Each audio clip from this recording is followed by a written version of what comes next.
Committee's inquiry into the procurement practices of government agencies in New South Wales and its impact on the social development of the people of New South Wales. I acknowledge the Gadigal people of the Eora Nation, the traditional custodians on the lands on which we are meeting today. I pay my respects to elders past and present and celebrate the diversity of Aboriginal peoples and their ongoing cultures and connections to the lands and waters of New South Wales. I also acknowledge and pay my respects to any Aboriginal and Torres Strait Islander people joining us today. My name is Sarah Kane and I am the chair of the committee. I ask everyone in the room to please turn their mobile phones to silent. Parliamentary privilege applies to witnesses in relation to the evidence they give today. However, it does not apply to what witnesses say outside of the hearing. I urge witnesses to be careful about making comments to the media or to others after completing their evidence. In addition, the Legislative Council has adopted rules to provide procedural fairness for inquiry participants. I encourage committee members and witnesses to be mindful of these procedures. Welcome, Ms Anderson. Thank you for making the time to give evidence and for your submission. Could you please begin by stating your name and position title and swearing either an oath or an affirmation? I, Tara Anderson, CEO of Social Traders, solemnly, sincerely and truly declare and affirm that the evidence now about to be given by me shall be the truth, the whole truth and nothing but the truth. Thank you very much. And would you like to start by making a short statement? Yes, please. Thank you. Before I begin, I would also like to acknowledge that we're meeting on the traditional lands of the Gadigal people of the Eora Nation and pay my respects to elders past and present. I thank you for the opportunity to contribute to this inquiry. We believe that public spend should contribute to the government's policy agenda. Social procurement is the mechanism to achieve this. Social Traders is a social enterprise intermediary that's been building a thriving social enterprise sector since 2008. We're Australia's certifier of social enterprises and lead the country's social enterprise procurement market. We're in our 4th year of working with the New South Wales Government. Our focus has been on growing awareness and making it easier for government departments to secure goods and services from certified social enterprises. We see a significant opportunity to unlock additional social procurement across New South Wales and in doing so, create far greater value for money by considering best value in procurement. Social enterprises are businesses that exist for good. They create jobs for groups facing high barriers to employment, including people with disabilities, refugees, young people, and people who are long-term unemployed. They reinvest profits into supporting marginalised Australians and developing solutions to social, environmental, and cultural challenges.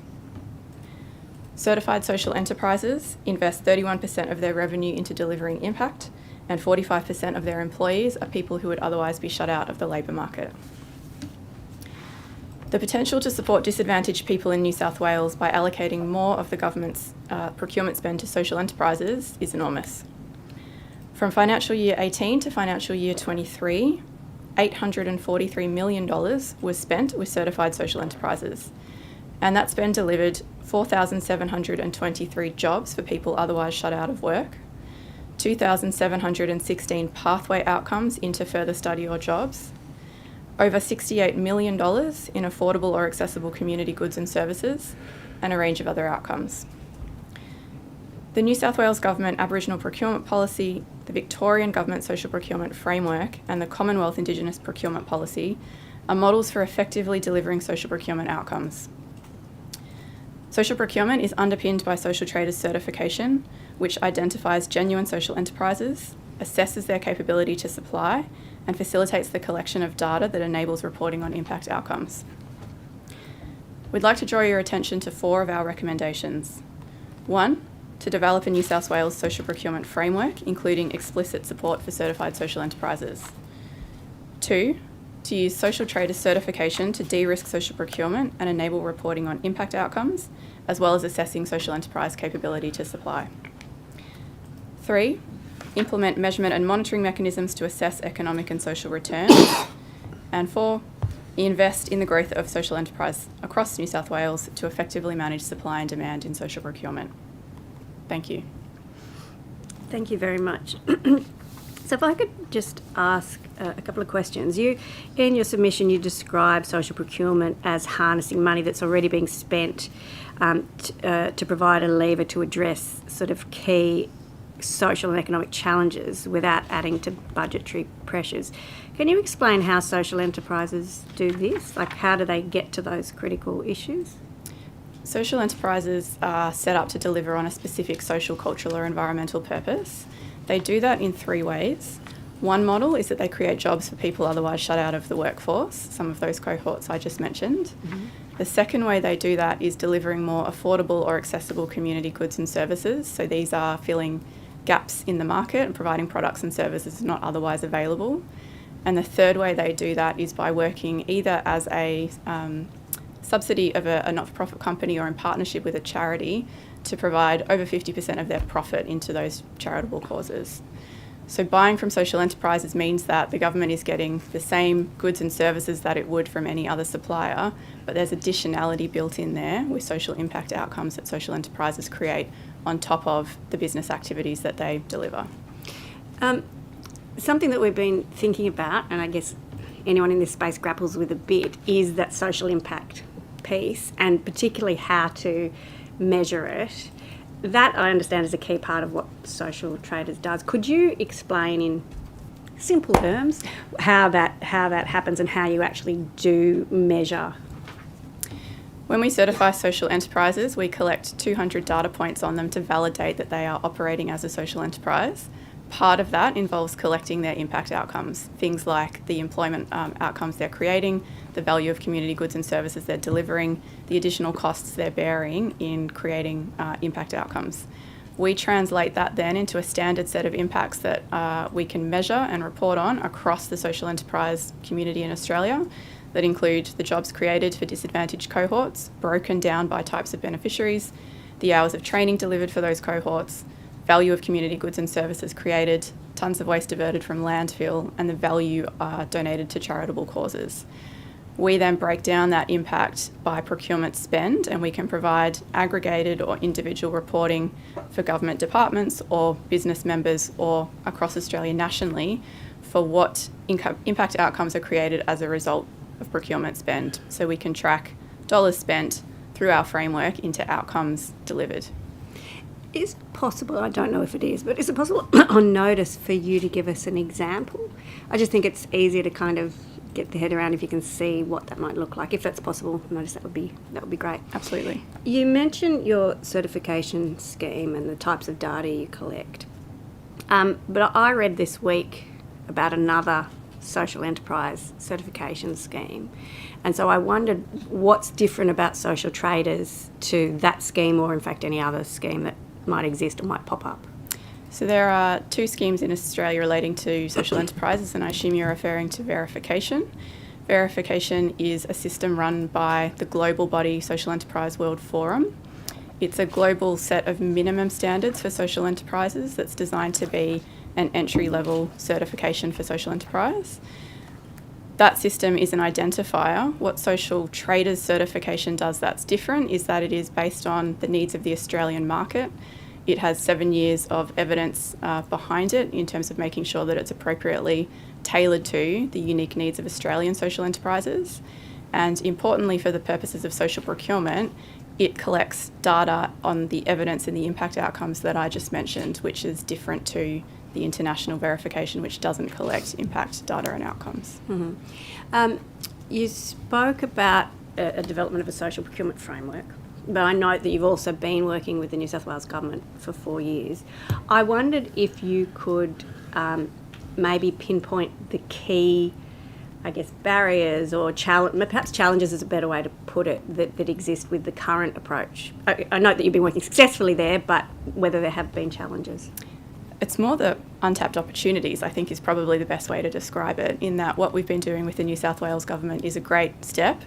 It's been fantastic to have the opportunity to raise awareness of social procurement and social enterprise across the government and start that education process. It's great to see that social enterprise is now considered within New South Wales procurement policy. The opportunity that's untapped is to then implement similar policies that we've seen unlock greater social value in other places, like in Victoria through the social procurement framework, the Indigenous procurement policies in New South Wales and federally, or in markets overseas, Canada, New Zealand and the UK, all have interesting approaches to social procurement. So we're sort of at a starting point, I would say, in New South Wales, and as the biggest state economy, there's a huge opportunity that we haven't yet tapped into to unlock greater activity, and that's through introducing, in particular, 3 different tools, which we've outlined in our submission. One is relating to weighting in tenders for social enterprises. The second is relating to targets for certified social enterprises. And the third one relates to set-asides for certified social enterprises. Each of these tools are in place in other places internationally or within Australia for broader social benefit suppliers or Indigenous suppliers. So these are proven tools, proven concepts that are then able to be adapted and used in the New South Wales context. The first two, weighting and targets, are fairly sort of common across different aspects of procurement. Set-asides, can you talk a bit more about that? Yeah, so that's a process where a certified social enterprise or an Indigenous business or a social benefit supplier has a chance to demonstrate value for money before a wider approach to the market under a certain threshold spend. So the two levels of spend that we see in Australia are under 200,000 or under 250,000. For those smaller procurements where certified social enterprises are often a good match because they tend to be smaller businesses, SMEs, that's an approach where, regardless of panels that are in place and other arrangements, social enterprises are approached first and given the opportunity to show value for money before then other suppliers are engaged. So they get a first right of refusal, essentially. You do mention value for money, but you also mention it in your submission, saying that there's no comprehensive or consistent definition. What are your comments on that or suggestions around that? I think it would be great to see a broader concept of value for money. So the Victorian government, for example, acknowledges that it needs to be financial and non-financial considerations. Canada, I think, has the most interesting approach to this. They talk about, rather than value for money, best value in procurement. And they specifically acknowledge when they're talking about that it includes socioeconomic objectives and wider policy objectives. So it's an acknowledgement that procurement, the value created through procurement, may not be financial. It may be other contributions to government policy or socio and economic outcomes. So we would welcome a change in the broadening of the concept of value for money. Okay. Ms. Boyd. Thank you, and thanks for your very interesting submission and for your appearance today. Just wanted to go back to the value for money concept. We have so many of our sort of major infrastructure projects and other projects are sort of done on the basis of cost-benefit analysis. And I've often had these arguments with people about it's not that, a cost-benefit analysis is not something that's done by just inputting a bunch of numbers and then you get a ratio out. It actually involves a lot of discretion and views on assumptions and timeframes, etc., etc. To build in that concept more broadly of value for money being about longer term sort of societal benefits, I guess how would we do that in practice for that, in that sort of cost benefit analysis framework? Are there other jurisdictions that do that? It can be applied differently in different departments as well, I would say, that linking it back to the government's policy objectives, so where those are in place, then being able to encourage suppliers in tender process to then be able to demonstrate how they are delivering on those other wider policy objectives in addition to cost-benefit analysis and other tools that are in place. So it is more nuanced and it does require a deeper level of work and understanding around what social impact is and how it's created and how social value is created. But I think being able to give some guidance around government policy objectives, which is where Canada and Victoria take a similar approach, and then encouraging suppliers to be able to talk about how they might deliver on those things. Which I guess is going to be easier for the larger sort of NGOs and larger players than the smaller players. Does government need to provide sort of additional resources to help those smaller players demonstrate their value? Guidance is always helpful, in particular what the government's looking for. What can also be used though is tools, again, like social traders certification, where through that process we have collected social enterprises impact data. So we are able to then provide an impact report for the certified social enterprises that would then be a piece that they could submit as part of a tender, which would make that process relatively easy for them. Yeah, okay. So instead of So instead of the onus being on the small business and not being entirely on government either, the certification process helps to sort of bridge that gap. Okay, I think that's all the questions I have for now. Thank you. Thank you. Mr Tudhope. Must have been a good government, the last government. Oh, they were great. They were great. Must have been a good minister. I do remember. The current procurement policy, in fact, does say this in relation to value for money. It means looking at the total benefit to the community and measuring and costing it in the most transparent way. It's not just about securing the lowest price or the highest quality. That's what it currently says. And that definition, by and large, adopts a process where, and that's the current policy, identifying meeting government policy objectives. Now, if the government policy objective is in fact to engage social enterprises, then that would fit within that definition, would it not? It would. Yeah. And it could be built on to It talk could be about... you could build on the definition if you want to, but effectively the current procurement framework, in the way it articulates value for money, isn't just saying it's about best price. It's saying that there are, in fact, social consequences, and if the government's policy is that they want to engage in social enterprise, then that would be something which they should expand into this definition if they wanted to. You have said, I think the answer is yes.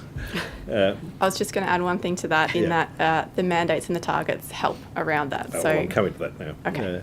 So you've suggested that in fact that social enterprises and the government's commitment to social enterprises be expanded to in fact now adopt the same sort of policy that the Aboriginal procurement policy adopts, in having specific targets in individual contract areas. How do you see that working? Have you got the capability of delivering those sort of percentages? This is where we would need to look at the approach. So starting from mapping the social enterprise supply, and there's chicken and egg in here, and that when, we've seen this in Victoria, when a target's introduced, the supplier base grows and the market demand increases.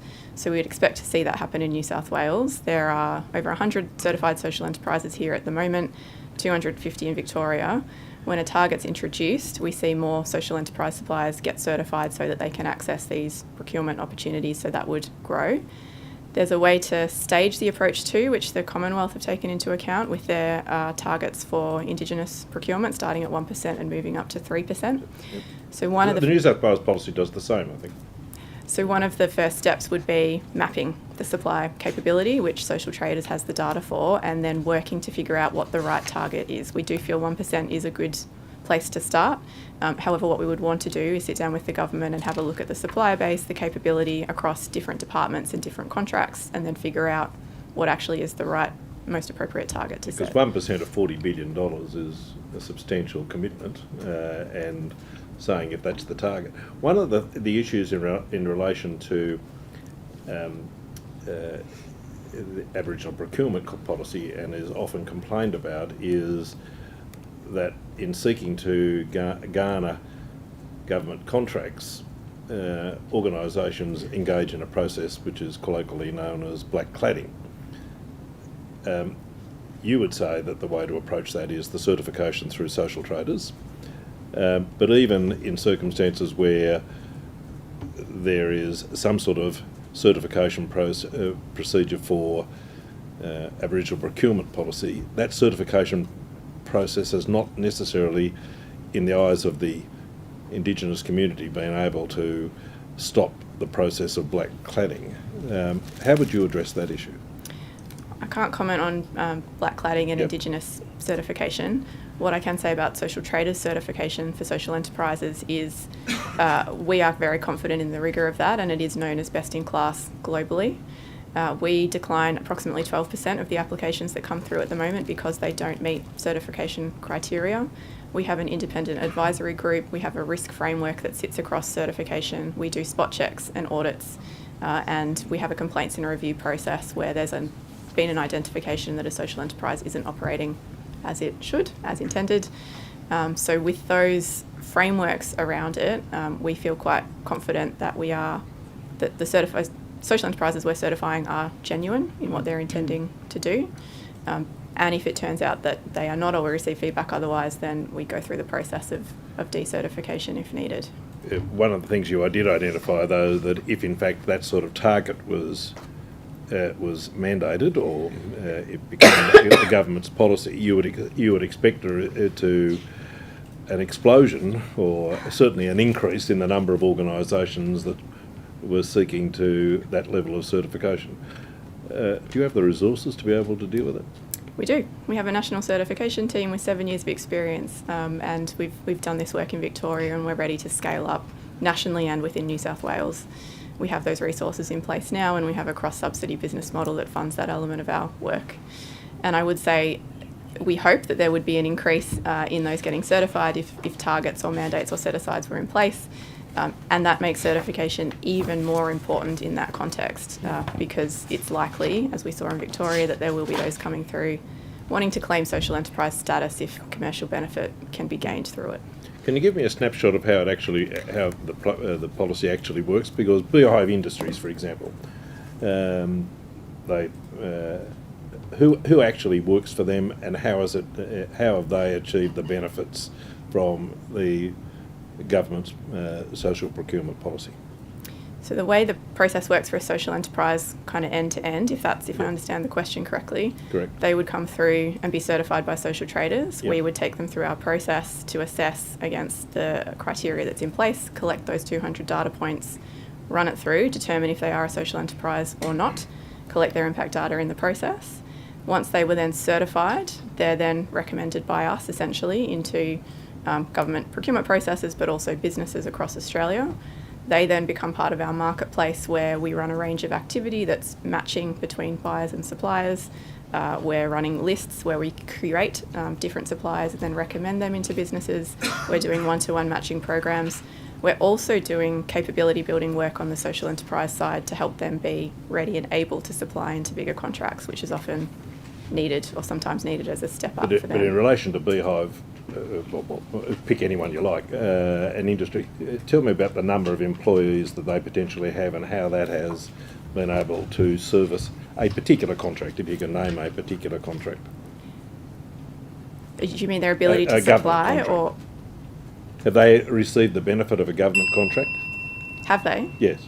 Can I take that on notice and give you some examples? Yeah, okay. I'd love to provide some more detail. Yep, thank you. Thank you. Mr. Diadam? So I just wanted to ask about the ownership structure of social traders. Is it how is it structured? Is it a private company, or is it privately owned? Is it a for-profit? Like, how does it work? We're a company limited by guarantee, and we're a not-for-profit registered charity with DGR1 status. And so, who are the members of the company? Like, are there entities, other entities that are owners of the company, or is it, like a joint venture with for-profit private sector? Like, what's the... No, in independent companies, we have a board of directors. The members of the company are the board, and so it's run as an independent, not-for-profit organisation. We've heard a range of submissions advocating types of certification schemes. If the New South Wales government was to sort of mandate a minimum threshold in terms of social enterprise, there may be a situation where you've got a duplication of certification schemes. One option is that the state actually does its own certification. I wanted to ask you about the merits of effectively a non-government organisation running a certification scheme on behalf of the government and the various merits or otherwise of that approach. I think there's a useful independence in that approach in a different body running the certification scheme. What I would say about social enterprise certification is that it's incredibly complex. Because social enterprises can be any legal structure, they can operate in any part of the economy, they can be any size from startups through to big business. The depth and knowledge required to actually assess whether they are operating under a social enterprise model, there's quite an element of rigour involved in that. So the benefit of working with an organisation like Social Traders is the 7 years of experience we've had in building up the knowledge of how that needs to work, and the global connections we then have to the other international certifiers like us running similar programs. So we're best in class globally, as I mentioned, through those international partnerships. And that depth of knowledge that we have over the last 7 years built up, it has taken us 7 years to build that up. So it means it's a system that can be turned on straight away and implemented immediately without any additional resource requirement. Okay. Thank you. Yes, Ms. McDonald. I was just wondering, with enterprises that go through the certification process, how do they start that process? And is there a cost to the enterprise for doing this? And is it based on the size of the organisation? So in terms of how they start that process, you can just get in contact with us directly, but there's also an online form they can then go through to indicate that they'd like to be considered as a social enterprise. They then work with our dedicated certification team. So often we do find that social enterprises need some support in that process because we're collecting a lot of information that needs to be checked. So they work with one-to-one with one of our team to take them through that process. The cost varies. It's mostly free in most parts of Australia. It's free in all of regional New South Wales. In metropolitan Sydney, there's a $500 fee attached. However, that is waived where there are situations of financial hardship or where they're a startup, or there's a range of conditions. Essentially, Indigenous businesses are able to certify for free as well. So we have lots of sort of checks and balances in place to make sure it's accessible to the market. And in having said all of that, we hope to make it shortly free across Australia for everybody. Thank you. Any further questions? All good? Thank you so much, Ms Anderson, for appearing today and again for the submission. I think you did take a couple of things on notice, and the Secretariat will be in contact with you about those and any supplementary questions, and you have 21 days to respond. We thank you again for your time today. Thanks, everyone. Thank you.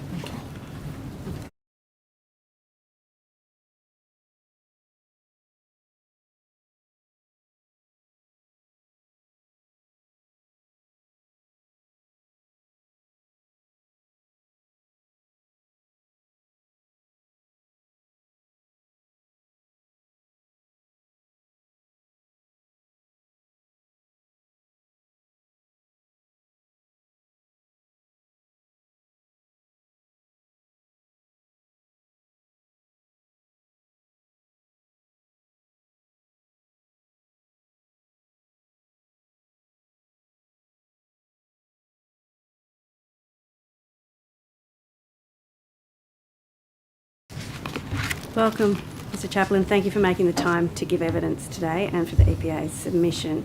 If we could start by getting you to state your name and title and swear either an oath or affirmation. Thank you, Chair. My name is Tony Chappell. I'm the Chief Executive Officer of the New South Wales Environment Protection Authority, and I'll swear an oath.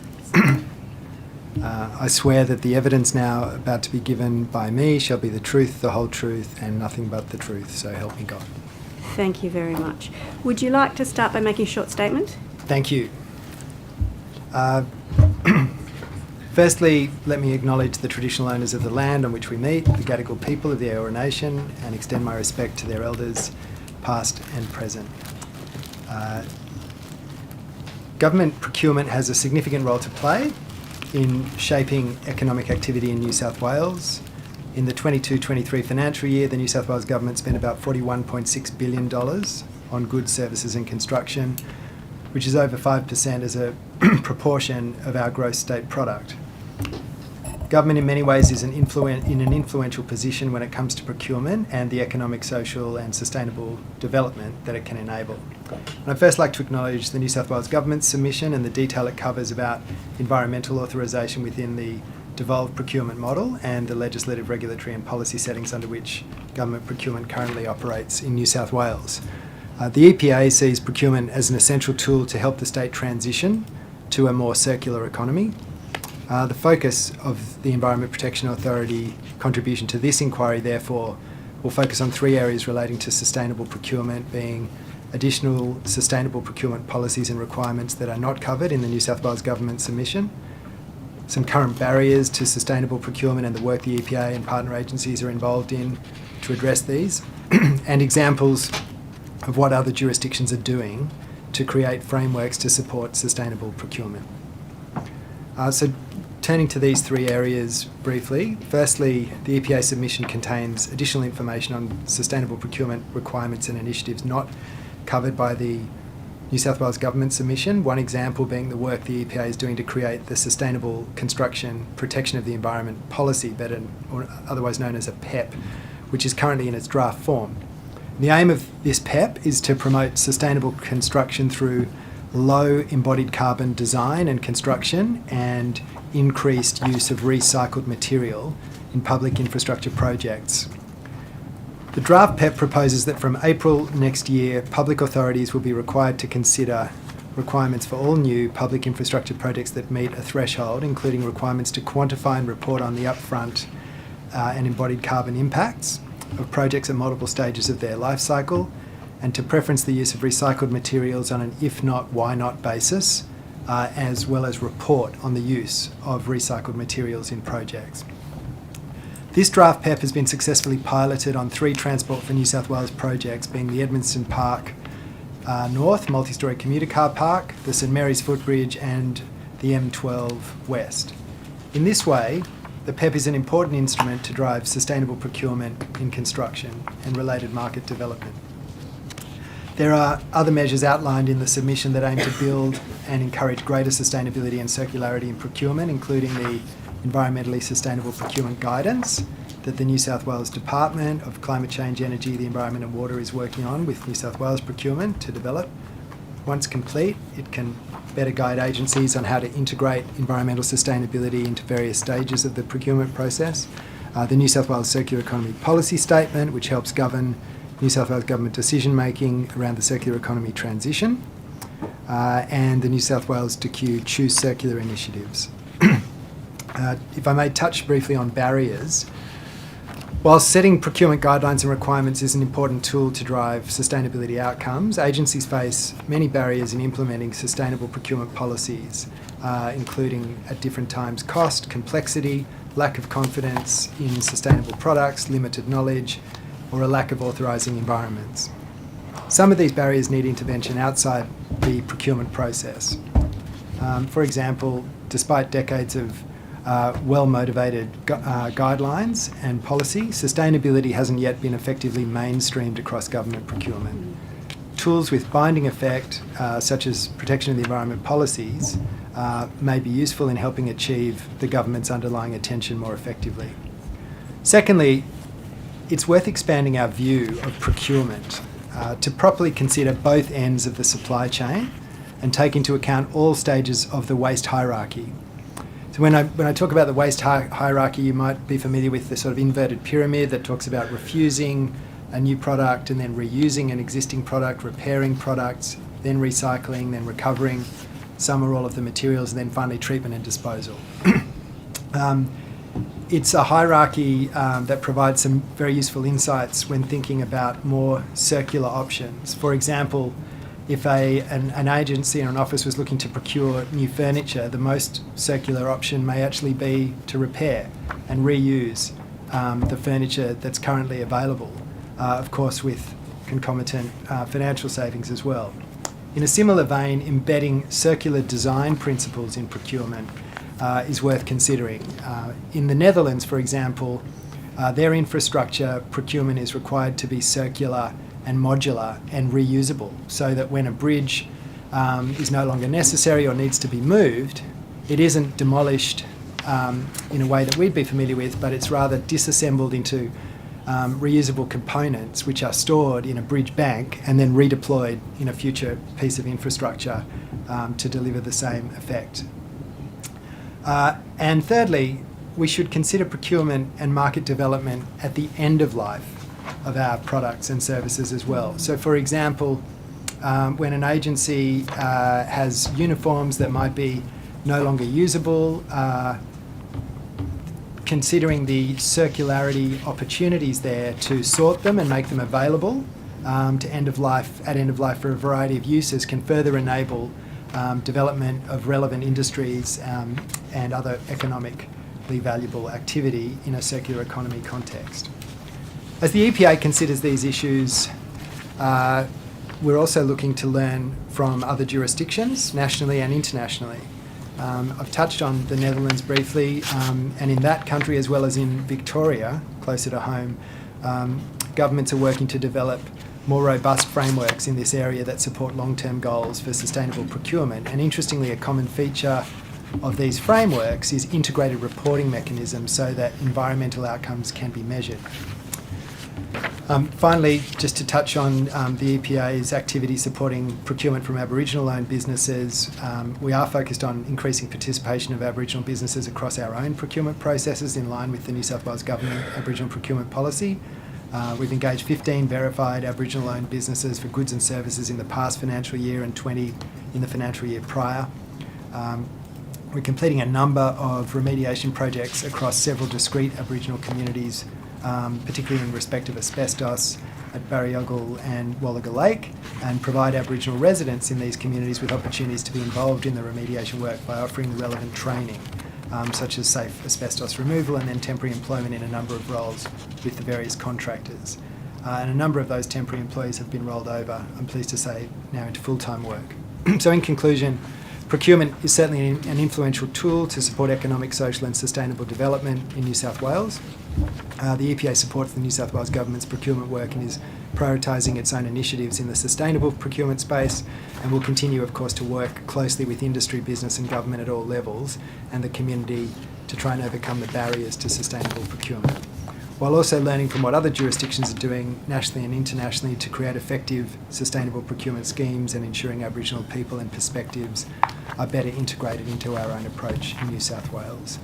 Sustainable procurement is an essential component for the transition to a circular economy and ensuring we get the best environmental and long-term financial outcomes for our state. Thank you. Thank you very much, Mr. Chappell. I've got a question which touches on a couple of the things you spoke about in your statement. The first is the PEP, the Protection of the Environment Plan. So I'm understanding that that's in development, and the intention of that is that becomes mandated in construction procurement in particular. Is that right? Well, yes, for infrastructure. For infrastructure. Sorry, okay. But then I also took from what you were saying that one of the barriers to implementing, I guess, environmental outcomes has been, I guess, a lack of a general intent to do the right thing, but a lack of, I guess, mandate overall. So I wondered if there are other areas, so the infrastructure one is an interesting one and a huge one to think about in terms of that first policy, but are there other things that we should be thinking of including that should be in the procurement process or in contracts that perhaps we haven't got to yet, or that we have as voluntary aspects or encouraged aspects but haven't yet made that step? Well, Chair, I certainly think there are other areas worth considering for government.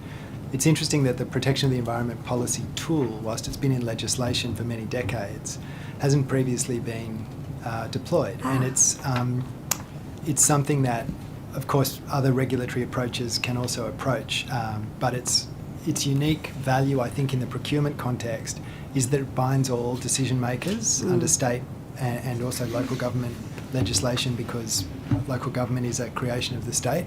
And so it does, in our view, offer a much more rigorous and robust pathway to actually achieve the intentions of government in sustainable components of procurement. And it's almost tailor-made for that approach, because for a long time various agencies have sort of led procurement initiatives and shared good practice and information, but there are many challenges because the public sector traditionally, and often for good reason, is risk averse, but sometimes that leads to perhaps an undue resistance to change and innovation. We don't typically incentivise that in line agencies, and they obviously have other specifications to meet, which are the product of lived experience and past experience. And so helping to navigate that and bring those examples to bear through trials, and then once they're proven, making it mandatory to at least consider those alternatives, I think would be a real step change across procurement. So you could imagine a government procurement PEP for consumable products that looked at the input and the constitution of those products and their sort of embodied footprint, be it in carbon or other resource uses. You could consider a procurement PEP more broadly for other dimensions as well. And I think those tools would actually be very useful because typically procurement it's a critical function, but it's not something sort of led at the head of agency level, and it's not something where it's relatively easy in various contexts for agencies to come up with what seem like reasonable rationales for not doing something, rather than what we've done with the infrastructure PEP is require proponents to outline how they're maximising recycled content and minimising embodied carbon, measure and report that, but it doesn't require any particular outcome. It requires them to lay out, if they're not doing that compared to another alternative, why that is. And so it really surfaces that for the light of day to then be interrogated, and it creates the onus then to justify, if you're not taking the more sustainable approach, what is the actual underlying rationale. I want to ask about that if not, why not? Because that's going to be part of the PEP, is that right? That's right. I'm interested in, if it's the why not, is that where it ends? Is there a threshold in the why not? Because you could have a why not that is a good explanation, or a why not that's not as good. And I just wondered, is there any consequence of not having a very good why not?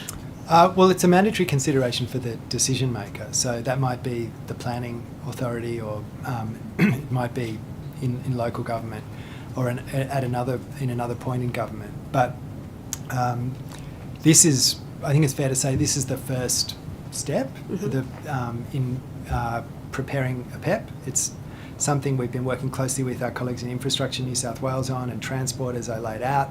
And I think our view is, in terms of moving to these settings, we want to prove the concept before we bind colleagues to it. And so the onus, I think, at the initial stage is really on the EPA and our team to demonstrate with industry and with our colleagues that this is viable, that the same or better safety and longevity and other outcomes can be achieved through using more recycled content in different contexts for infrastructure in these cases, and then rolling that out more broadly. And it may, over time, have additional components or consequences. And excuse my ignorance of the sort of legislative levers or tools, but the PEP would sit, that regulation would sit with EPA? Yes, it's essentially a tool made by the Minister for the Environment, and a bit similar to, in the planning context, you're probably familiar with the SEP, which is it's a statutory instrument made by the Planning Minister, but with sort of legislative force, and so is binding on decisions across the state. It has the same kind of conceptual authority. Right, okay, thank you for that. Another thing you mentioned, which I had noted down during your introduction, was about risk and perhaps the aversion to it and the role that plays. Can you speak a little bit about, that's in the procurement process, but of course that has flow-on effects to product markets, doesn't it? So isn't one of the issues in kind of the reuse, recycle, circular economy, and I think our previous speaker spoke to this, it's like a chicken and egg situation, where if you don't have a demand, perhaps created by a secure government contract, then you don't necessarily have the business to provide it because there isn't that market. How do we deal with that, and how can procurement as a process help with that?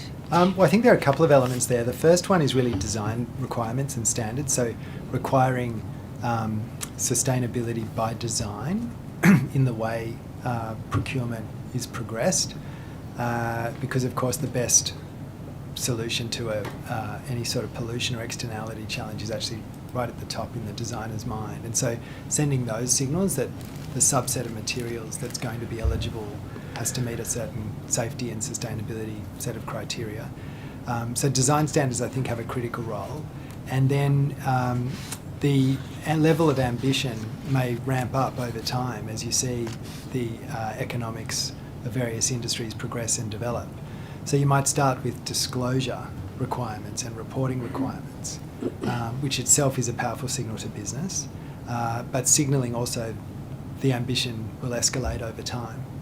And then business knows in the years ahead the hurdle may rise, and so their offerings have to keep pace with that. Thank you for that. I had someone speak to me about, I guess, getting into the nitty-gritty of procurement and environmentally more sustainable options, particularly in construction, and talking about barriers such as, you know, the specs, the existing specs that might be have been approved however long ago, and not enabling agencies to be a bit more creative in where they might get, you know, more sustainable products. Is that something that the EPA has thought about, or is it part of this discussion about how we might need to reconsider what we procure? Look, it's very much top of mind in recent years. I think, how would I put it? You know, engineers whose job is to build a road and build it safely, we've got tried and trusted materials and methods and specs. And I think some of just the sort of operating environment for how we do these things really puts a bias on don't deviate from that. And so there's a sort of embedded conservatism that just makes it harder then to innovate.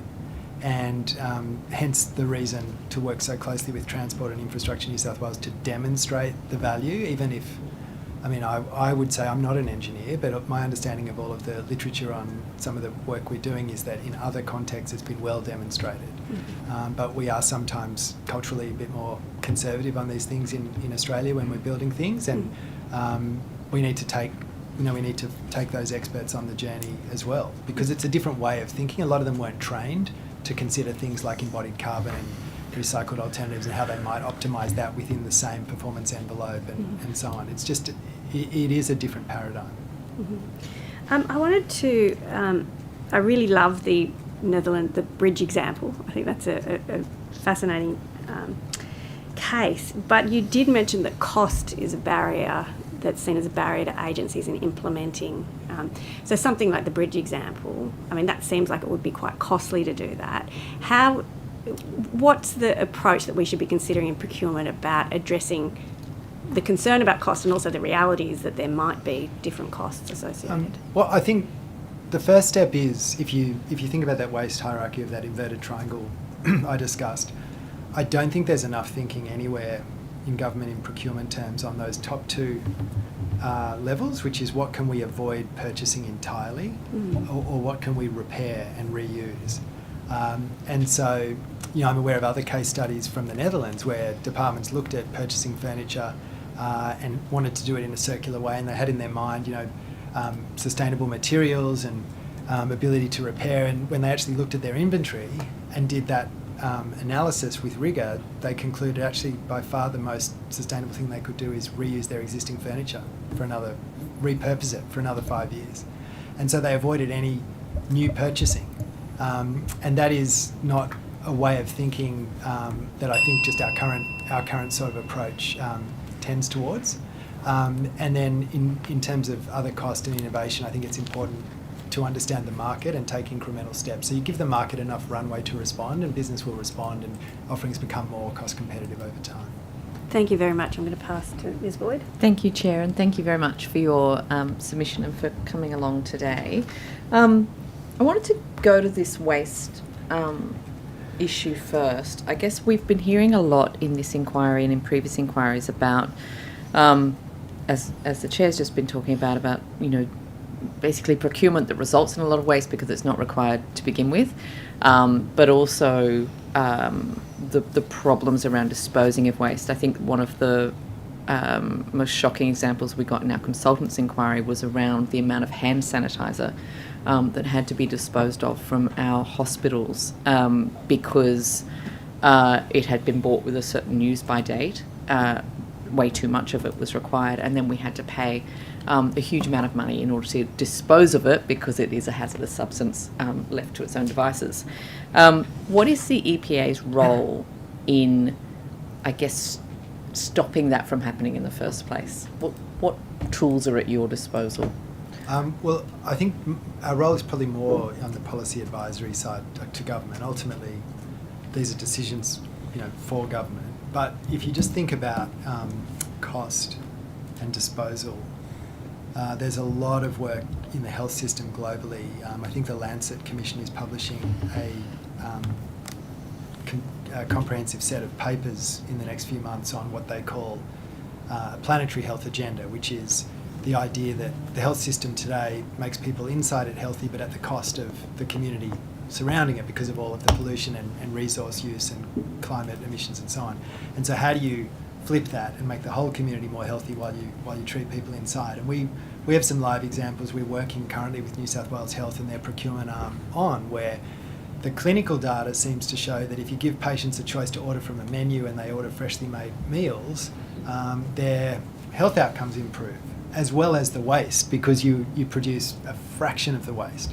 Whereas there are tens of thousands of tonnes of plastic-wrapped instant meals going to landfill from the health system because the patient isn't necessarily eating that part of their meal and it's come pre-prepared and it's been microwaved. And so I think taking a longer-term perspective of cost, and no one's really better equipped to do this than government, even though it's not easy or necessarily intuitive even for government, but to think about how we design hospitals to have kitchens and crockery and reusable materials built in rather than disposables, and to think about that human-centred element of bringing the most healthy, nutritious meal to a patient for them to hopefully then consume more of and have less waste. I think taking an appropriate view of the temporal dimension of cost, and it goes to procurement as well. If we could procure something that cost 5% more but lasted 15% longer, we're actually saving money. It's just perhaps not showing up in this year's accounts, it'll show up over time. And so when we think about single-use plastic and we think about reducing waste going to landfill and greenhouse emissions, we try to take that systems approach. But it's obviously, it is complicated because it would, for example, it would cost a hospital more in terms of labour cost to have people washing the crockery and preparing the meals rather than just microwaving them and delivering them and then throwing them out. It's my sister-in-law is dating she's not anymore, but she was dating a cafe owner, and he gives you a discount if you get a takeaway cup because he doesn't have to pay for anyone to do the washing up, pick it up, deliver it, but the community pays. It's externalising the cost onto the community of that litter and waste. And so finding a way to bring the full consideration of cost into government decision making and take that appropriate temporal perspective is really, I think, at the heart of it. Yeah, and similarly then we've heard another example that keeps coming up is of the hospital curtains and the idea that we are purchasing plastic disposable rather than paying for a more permanent thing to be laundered. Yes. But one of the problems identified there was the decision point. At the moment the decision is this contract's coming up for renewal. It's always been the plastic version, so we're going to tender out for a plastic version. Yep. And And there's not an ability then to change that to make it more environmentally friendly or to consider what the full benefits are.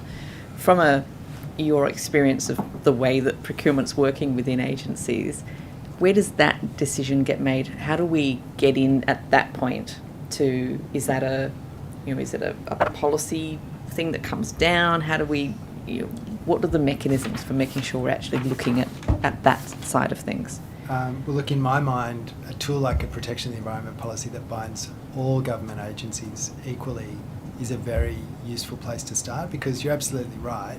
Nobody doing procurement ever got sort of sanctioned for doing the same thing that they'd previously done that has been working relatively well. And so if we're trying to build a more circular, low-carbon, sophisticated economy, and government has a lot of powerful levers to help the community in that journey, making those things explicit and mandatory, I think, would be a real step change.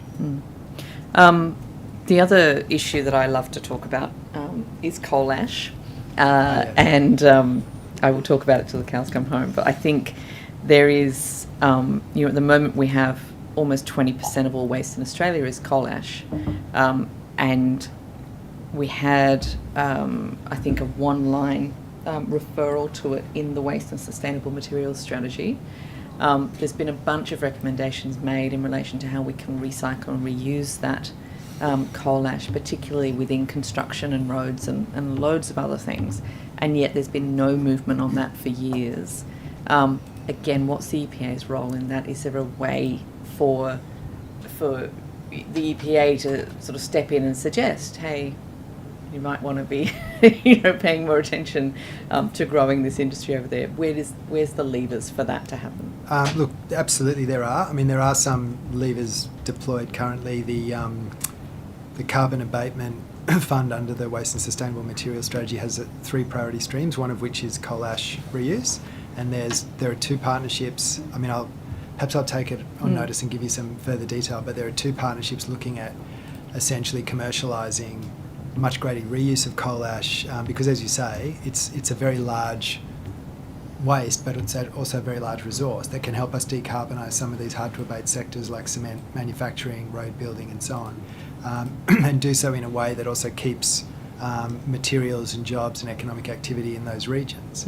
So, it's very interesting to consider in detail, which is what we're seeking to do through this carbon abatement and recycling fund partnership, and I'll get some further detail and go through that and any other examples. Thank you. Can I also ask you, it's a bit cheeky because it's not quite procurement, but it's around this, but I think we heard from the Modern Slavery Commissioner, and one of the things that's on my mind is around the supply chain for solar panels in particular. And I know that we are struggling to be able to find an easy source of silica in Australia in order to produce our own solar panels. Coal ash has a huge amount of silica in it. Is that a thing that has been, that's come across your path? Is there any work being done within the EPA in relation to that? I'm not familiar with any work on that particular issue. I know the Commonwealth Government, and we're sort of participating in the process, but is leading a circular solar policy development for product stewardship, essentially, for solar systems, which will include design for recyclability. But I'll take that perhaps on notice and I'm just cheekily putting that on your radar. Give you a Think considered it's, answer. Yeah, it's a missing piece. So just one thing I wanted to touch on was, again, we've had a lot of evidence in previous inquiries around the limited number of environmental consultants available on projects. So it's a form of procurement that when departments are going and getting their EIS done, there's been a lot of talk about conflicts of interest and a limited pool of suppliers available to do that work. Is that something that the EPA has been looking at? Is there a sort of any concerns from your perspective? I mean, we're very focused on following the recent legislative reforms, how to best establish a regime for what you might consider sort of upstream environmental auditors or waste accreditation experts in terms of where a project is doing demolition or there's a site that is producing material that might contain asbestos or other chemicals, having some sort of audit and assurance regime at the top of the pipe there. Specifically in terms of the planning system and environmental impact assessment, I think, let me take that on notice because I'm not familiar with work we've done on constraints of the availability of consultants. Mm-hmm. Thank you. I think that's probably all I can get away with. Thank you. Mr. Judo. Thank you. Thanks, Mr. Chappell. There is a current procurement policy framework in place, is there not? Yes. And it has one of its objectives, the economic development, social outcomes and sustainability, as a component of the objectives which the policy. And have you recently examined what the policy says in relation to those objectives? I haven't myself. I know the EPA has and continues to, and work with Well- colleagues on those settings. One of the headings in relation to sustainability, which must be taken into account by procurement officers in relation to their procurement strategy in respect of agency tendering, is resource efficiency and waste reduction. Would you accept that from me? Yeah, absolutely. And look, I'm aware that that's been an included component of these type of guidelines for a couple of decades. No. And what the the obligation which arises in relation to that is must comply with the government resource efficiency policy Yes. by ensuring goods, services and construction projects meet minimum energy waste use, air and emission standards. An exception applies for agencies with fewer than 100 employees when compliance is voluntary. So that's the obligation which arises. Because what I want to put to you at the conclusion of the propositions I'm about to you is not so much that the policy framework is deficient, but potentially the education of procurement officers within agencies is deficient, and then perhaps the follow-up of compliance with their obligations. So if you bear with me as I take Yep. you through some of these. The next objective is this, resource efficiency and waste reduction, which we were just dealing with. And there are three headings or obligations there. You should purchase construction materials with recycled content. Content, copy, stationery and print publication paper with post-consumer recycled content, and non-regulated paper, or that relates to paper. And then refer to the New South Wales Government Resource Efficiency Policy for information on recognised standards. And in fact, at that point, you'd probably include some of the material relating to the new standards which you're currently writing, would you not? I think so. I mean, the Well, genesis of that tool was, I think, an observation by the former government that Australian engineering for projects like metros or major tunnels and things seemed to have a significant higher carbon footprint and lower recycled content than what you could observe globally. And so that's perhaps part of the underlying intent to try and improve these settings. I mean, I agree all of those are great objectives. Yeah, and the obligations which flow from the objectives is an obligation which flows to the procurement officers within agencies when they're assessing tender projects.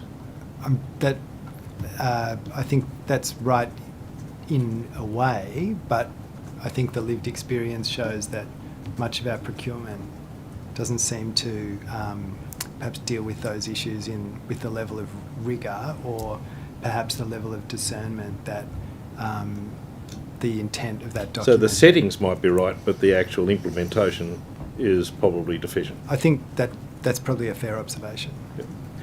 So, and if I just go, one of the others which we were just considering is you should consider the product life cycle when conducting needs analysis and developing product specifications, including taking into account the circular economy principles. They're all things which you're advocating for, and in which you've given examples in your submission. And then it goes on, of course, in relation to construction and demolition waste. You must comply with the Protection of the Environment Operations Act, and you obviously have some role to play Yes. in relation to that. And if you are disposing of a construction waste, the construction and demolition must comply with the standards of managing construction waste in New South Wales. Yes. Anyway, I won't go on, but there is already a Yes. very significant body of work done, which is adopted by the Procurement Board when it sets the New South Wales procurement policy framework. And we don't need to actually rewrite the framework, we just need to, we might add to it, but the framework is right. It's the implementation which is the problem, is it not? Yes, I think that's fair. Yeah. So let me ask you in relation to your submission about the Sustainable Materials Strategy 2041. and there's a $3.6 million Choose Circular Fund for the New South Wales government agencies. Can you highlight those agencies which are actually using that fund and how they have done it? That's not actually a program the EPA manages, but I'm happy to take it on notice and get some detail from my colleagues in the department, because they actually run that. Okay, run well, that that's fine, particular because I think program. that's an important demonstration of how the policy framework can actually be implemented. The second thing I want to just ask you about was we've had recently some issues relating to the procurement of mulch. You may recall that. I do. I thought you might recall it. It's a little soon. What but lessons yes. do you say we should have learned in relation to the manner in which that mulch has been procured, or the contracts relating to that procurement of the I think it's hard for me to speak specifically on the contract. I mean, that's really a matter for Transport and their partners. and education, I suppose. In the joint venture. But it does seem that there were a number of breaches looking from the outside in, perhaps of what the contract said. I understand at one school, instead of using soil, they actually used mulch metres deep, which is what required such extensive effort to do the remediation. And I think that's a contractual issue I know that the Education Department is looking at. So I think there are lots of learnings from that experience. Some of them are still the subject of a live investigation, so I probably just need to be a bit careful not to comment on that. But to say some of the points I referenced earlier about the need for perhaps more assurance at the top of the chain for this recycled material, I think has been demonstrated there, and obviously the need for appropriate penalties that are a disincentive to doing the wrong thing, very evident in this case as well, and some of that has now been enacted by the Parliament. So I think perhaps I'll leave it there, and I'm happy to give you more on notice. I just need to make sure I don't comment on some live legal issues. And perhaps you might take this on notice as well, but would the investigation include the manner in which the respective contracts were in fact let? Yes, let me take that on notice. Because if there are learnings to be gathered about the chain in which a contract is in fact procured, that there Yes. might be some learnings in relation to that. Absolutely. We've heard evidence from a local manufacturer of lithium batteries, which are said to be 100% recyclable, which is not the case with lots of other batteries, as I understand it. But, with a push to transition rapidly to renewables, is there a danger that procurement for the massive infrastructure, and Ms Boyd mentions that in respect of solar panels, that the need to actually access that fails to include sufficient focus on sustainability? Is that a danger in terms of the rollout of the renewable infrastructure? Look, of course it's a danger. You mean in terms of the mining and extraction of the materials? Well, not only that, in terms of the actual product which is being delivered, the renewable energy zones, the delivery of solar panels, and is there enough emphasis being placed on the sustainable nature of those products as we roll out the renewable energy sector?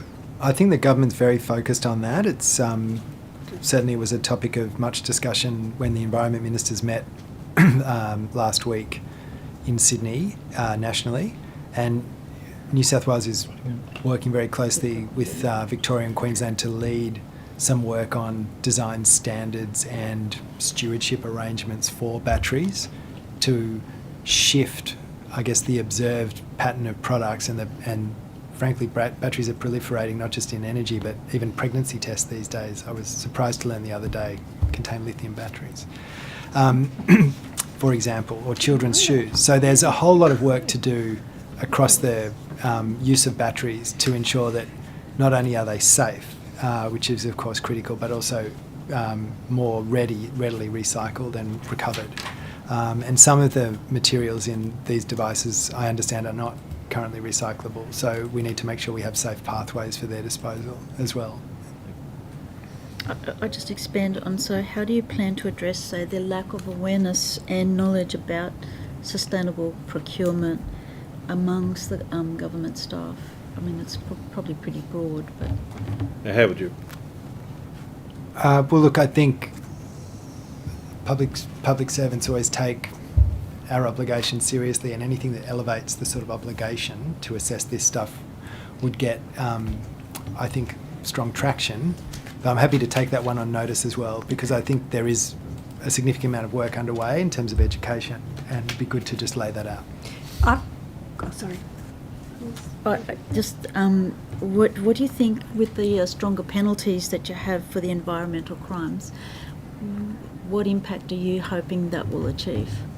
Well, I was very pleased to be at a recent waste and recycling contractors conference, where the speaker after me was a prominent lawyer in the space who gave a presentation about how the level of penalties now meant compliance could not just be considered a cost of doing business, but had to be a central factor in how businesses are setting up their operations. So I think we're already observing some positive effect there, that these things are becoming much more explicitly managed, and therefore we'd anticipate we'll get much more consistent outcomes as a result.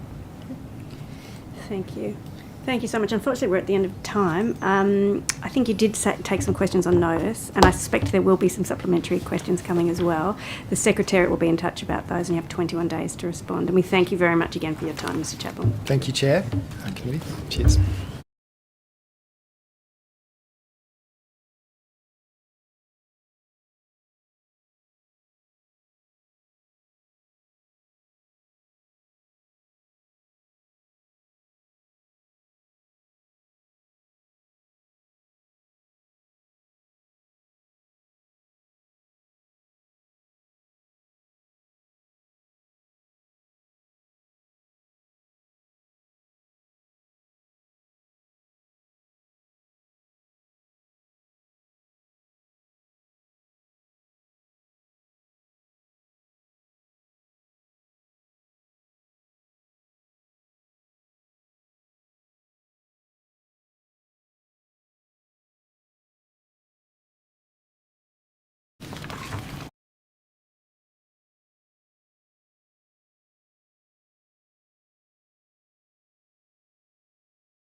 Morning. Oh, good afternoon. Where are we? Don't even know. Good afternoon. Thank you for making the time to give evidence today. Could we start with each of you, please, stating your name and title and swearing either an oath or an affirmation, perhaps starting with Ms. Scalise. Sure. Sandra Scalisi, Director of Strategy, Marketing and Comms for Tire Stewardship Australia. Mine's the affirmation. I solemnly, sincerely and truly declare and affirm that the evidence now about to be given by me shall be the truth, the whole truth and nothing but the truth. Thank you. Thank you. Hello, Lena Goodman, CEO of Tire Stewardship Australia.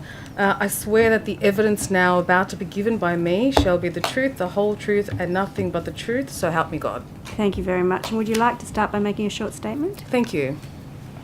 So, thank you, Chair, for the opportunity to address the committee today. Firstly, I'd like to provide some context for my remarks. Tire Stewardship Australia, you'll hear me refer to it as TSA, has ACCC authorisation to administer the Voluntary Product Stewardship Scheme for the last 10 years.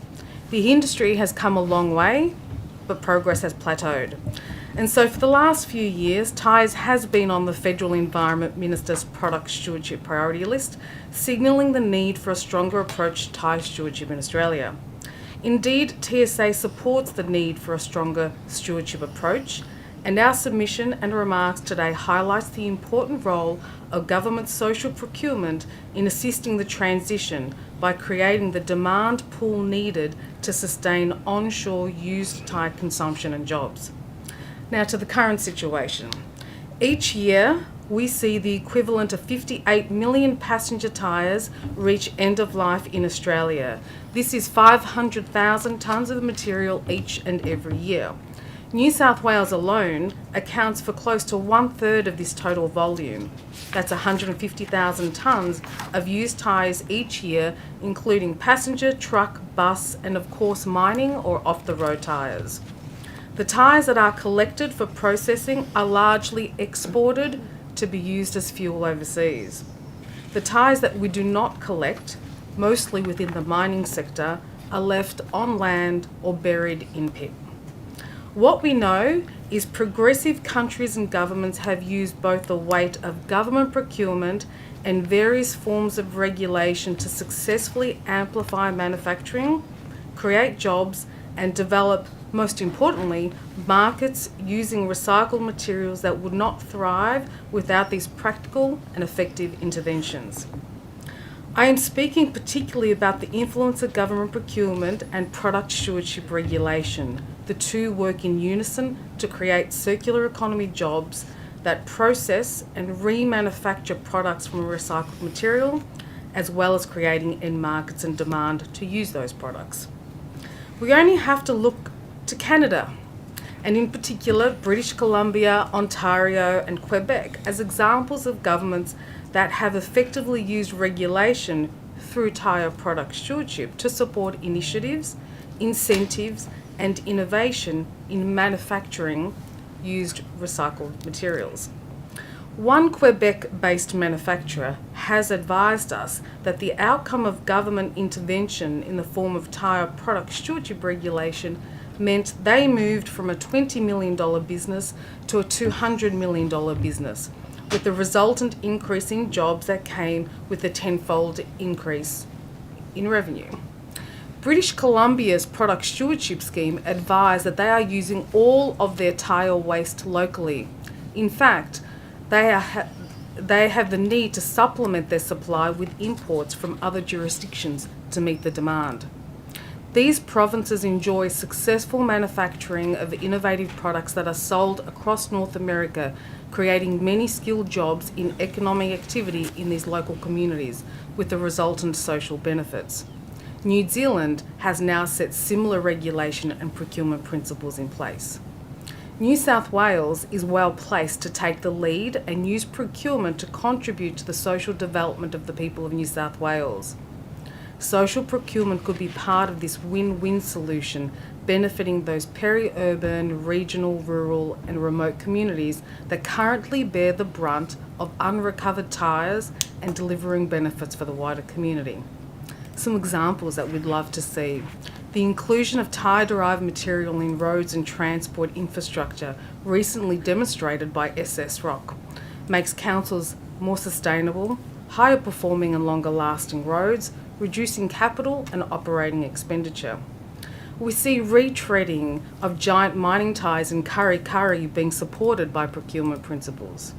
And we see the investment of state-of-the-art end-of-life tyre processing plants in Erskine Park, creating local jobs and valuable materials be used in the construction of the local built environment. These initiatives can be well supported to continue to grow if New South Wales can lead with strong government procurement principles that support the use of tyre-derived materials in construction and road space. Without procurement principles in place, these initiatives cannot and will not grow. It's actually not a far-fetched future. Let's take a quick look at local government. They manage 85% of our roads. Mandating the use of used tyres in road infrastructure would create a sizable end market for tyre-derived materials. It would also set the benchmark of being custodians of our own waste, support manufacturing and create jobs. In 2023, New South Wales, if practical and strong procurement practices were mandated and 15% of loading of crumb rubber was used in roads, the market would consume 85% of its current used truck tyre market. So currently New South Wales is using some 6,000 tonnes of crumb rubber in roads. A slight modification and mandatory would mean you'd be using 37,000 tonnes of crumb rubber in roads. So it's now time for New South Wales to take the lead, and we can no longer accept the valuable resources in tyres being wasted, especially when the opportunity to reuse them for the economic, social, environmental benefit of the local community is achievable with government commitment to procure practices and stewardship. So I commend the committee for exploring this important issue and encourage the committee to progress a pathway towards strong social procurement practices, and let's not let the perfect be the enemy of the good. Thank you. Thank you very much, Ms Goodman. If I could start with some questions. You used some Canadian examples. Yes. But you also used some New South Wales examples of organisations that we do have here. So Canada, those Canadian provinces have, I'm guessing, a similar tyre stewardship program to yours or to ours here. What then is the difference? So you cited those examples. We have got the tyre stewardship here. We do have, as you might have heard in the previous session, you would have heard Mr Tudor quote some of the environmental requirements that already exist in the policy framework. So what is the difference between what happens here and what happens there? The one significant difference is that the tyre stewardship here in Australia, we are voluntary and we don't have the same scheme design as in Canada.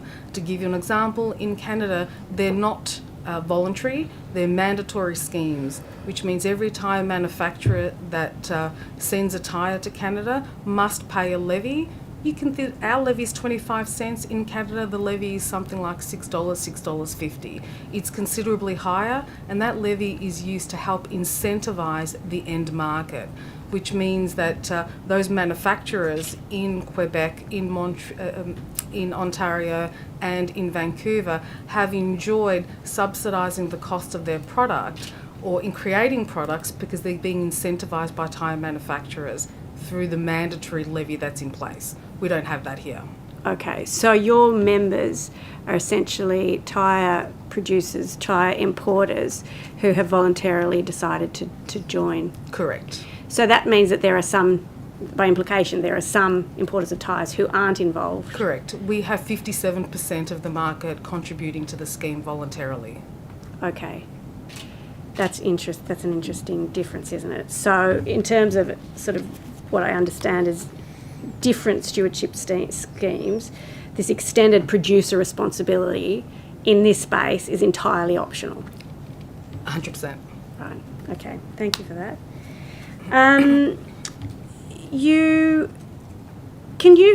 please excuse me on my ignorance of this, but you've started to mention some of the uses for recycled. Could you just be quite explicit about what kinds of uses tyres could be put to? Sure. As recycled material. If we start with the biggest consumer of tie-dye material, it's roads. And it's not sexy, it's been used in Australia for 50 years. And what we do find is if Australia were to consume crumb rubber into roads as per the specifications in each state, as a country, we would go a long way of consuming the bulk of our material here. Like I said, in New South Wales, that would be some 37,000 tonnes of material. And there's a difference between the roads that are managed by main roads authorities and roads that are managed by local government. And they both need to be on the same page. Right, okay. So again, referencing the... sorry. Just on that question around why is there resistance to increasing the amount of crumb rubber in roads? It's changing the way we've always done things has been the largest change. And I think today, you'll probably hear from SS Rock, they've made a significant impact to change the way they've always done things to include crumb rubber in roads. Potentially, there has been seen a cost differential in the past where crumb rubber may have been seen more expensive, but I think that's levelled out now, and the long-term impact to those councils would be a cheaper road and less maintenance as a result. I think we just need to change the way we've always done things.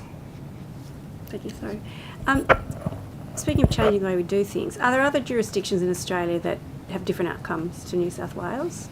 So Western Australia have gone out and have really pushed the use of crumb rubber much higher than anyone else has across the country. They've taken a very California approach where the crumb rubber is some 20%, and they keep pushing the barrier because they see the benefit. So Main Roads WA is leading the impact of crumb rubber in roads. Victoria, through Ecologic and their Recycle First policy, have made a conscious effort to ensure crumb rubber is used in infrastructure there as well. A question about that though. So you've got Western Australia that made a decision. Victoria have made a policy. You know, they have their recycle first and ecologic in their transport area. But is there some kind of mandate? Is this just because they think it's a good thing and they've had someone who championed it, or is there some mechanism that makes it? There is no mandate. Right. No. Okay, so it's if someone champions it and thinks it's a good idea. Correct. So what do you think, as I said, referencing again the policy which would encourage the use of recycled materials, circularity, what is it then apart from we've done this, the way we've always done this, what is it do you think in terms of the government procurement process that is limiting the use? I think we're just not mandating it. So as a result of it being left at the point of procurement, it potentially comes down to price. And there will be times where crumb rubber additive to a road could be seen as more expensive at that point of purchase, rather than mandating it and taking the price out of it altogether. So have you got any sort of, we've been looking across different aspects of procurement about impact, social impact, economic impact, environmental impact. Do you have any modelling on, you know, the environmental impact, the cost impacts over time of using crumb? Yeah, absolutely, and we can bring that to you. We've done some work with RMIT, we've done some work with ARB, and we've had an independent consultant also do some work on that, and I can provide those reports to you. That would be great. If you could provide them on notice, that would be Sure. really helpful. Thank you very much. Ms. Boyd. Thank you. Thanks very much for your submission and for being here. 100% on board with the idea that we need to recycle our tyres and all of the horrible environmental impacts being caused by tyres being just dumped in landfill. I'm wondering how, my understanding is that there's a sort of a sweet spot by the amount of crumb rubber you've got in with other things in order to create materials that are still strong enough. But there's also competing recycled streams and reuse streams like coal ash, which also there's plenty of people lobbying to be included in roads. I guess in an ideal world we might try and create a composite that has all of that in there. Do you know if there's been any work done on that? How do you see that sort of competition between mandating different amounts? No, great question. And crumb rubber acts very differently to coal ash, to plastics, to glass. It's very different, and it doesn't compete. So crumb rubber is an elastomer, it competes with oil. It doesn't compete with the other items in the road. There have been trials that we have done that has used both plastics and crumb rubber in roads. As again, they act very differently. They're complementary. I don't see them as competitive by no stretch. And certainly I can share those reports with you too, of those demonstrated projects that we've done. Thank you. And I think the composite with plastics and crumb rubber in crates, in pallets and irrigation pipes, they're projects that we have funded. Yep. I know a few years back there was a company that was taking old tyres and breaking them back down into their component parts so that we had oil and other things kind of being created. I think it was a pilot at that time. Is that technology still being fostered? Is there anything that the government should be doing to try and increase use So of the that? technology you're talking about is pyrolysis, and we might get that report to you as well. That's very much still in its embryonic stage here in Australia, but globally there has been some movements to increase the technology scope of that. My view is that one day someone's going to nail it. We haven't nailed it yet, and we'll keep supporting that technology until somebody does. Yeah, great. I don't have any other questions, sorry. Mr. Judo, do you have any questions? Just very briefly, are you aware of any of your members who have tendered for government work or procurement contracts for either through local government or and have been unsuccessful? Thank you, and that's a great question. And yes, if I can elaborate, I guess our concern, and you raise a great point that we spoke about earlier, is there's so many opportunities from a procurement perspective when in relation to tyres. There's fleet, and there are many members that are contributing to a scheme that unfortunately may lose out on tenders when it comes down to cost, because it's replaced with cheaper alternatives that are coming into the country that may be single use. I'd call upon the bus fleet as a great example. Bus fleets, bus tyres can be retread, and they should be retreaded, and they can be retreaded here in New South Wales, but unfortunately many times bus fleet operators will choose a single-use tyre because it's cheaper and unfortunately doesn't last as long. So yes to that question. So, in respect of their participation in the procurement process, what was the feedback that they got from the supplier or the agency who was seeking the tender as to why they were unsuccessful, or just in terms of their engagement in the process? Was there any further engagement after they were unsuccessful? It was cost. It was only cost. It was cost. And the only way you would remedy that would be if it was mandated that the product, the crumb rubber, was mandated. So in a contract such as fleet, that if there was other items in that regulatory consideration, such as reuse, repairability, retread, or contributing to a product stewardship scheme for the better outcome, we'd go a long way of supporting tyres that have a longer life cycle. In relation to crumb rubber not making it into the mix into roads, it comes down to cost. But the Chair put to you that already a component of the procurement policy was in fact environmentally sustainable products as part of the consideration by agencies. Mm-hmm. So is it that the product which was successful was a sustainable product? No, so the product that was successful was cheaper. Only?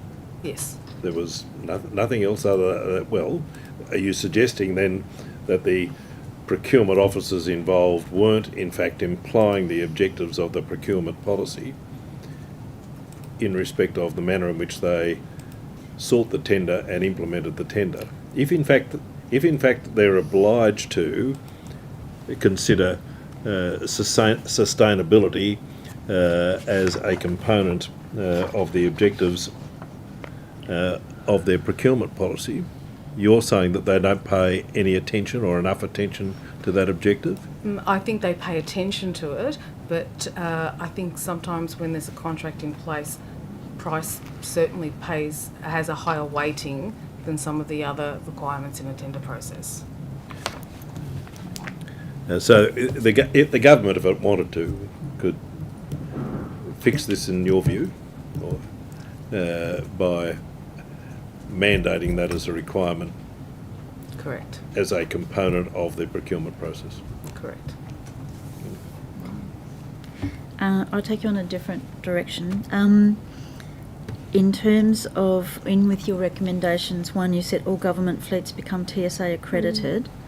I just wondered, what is TSA doing to ensure retailers are aware of the accreditation process, and is there a cost involved to the retailers to become accredited? Thank you. I'll start with that. No, there isn't a cost to retailers to become accredited.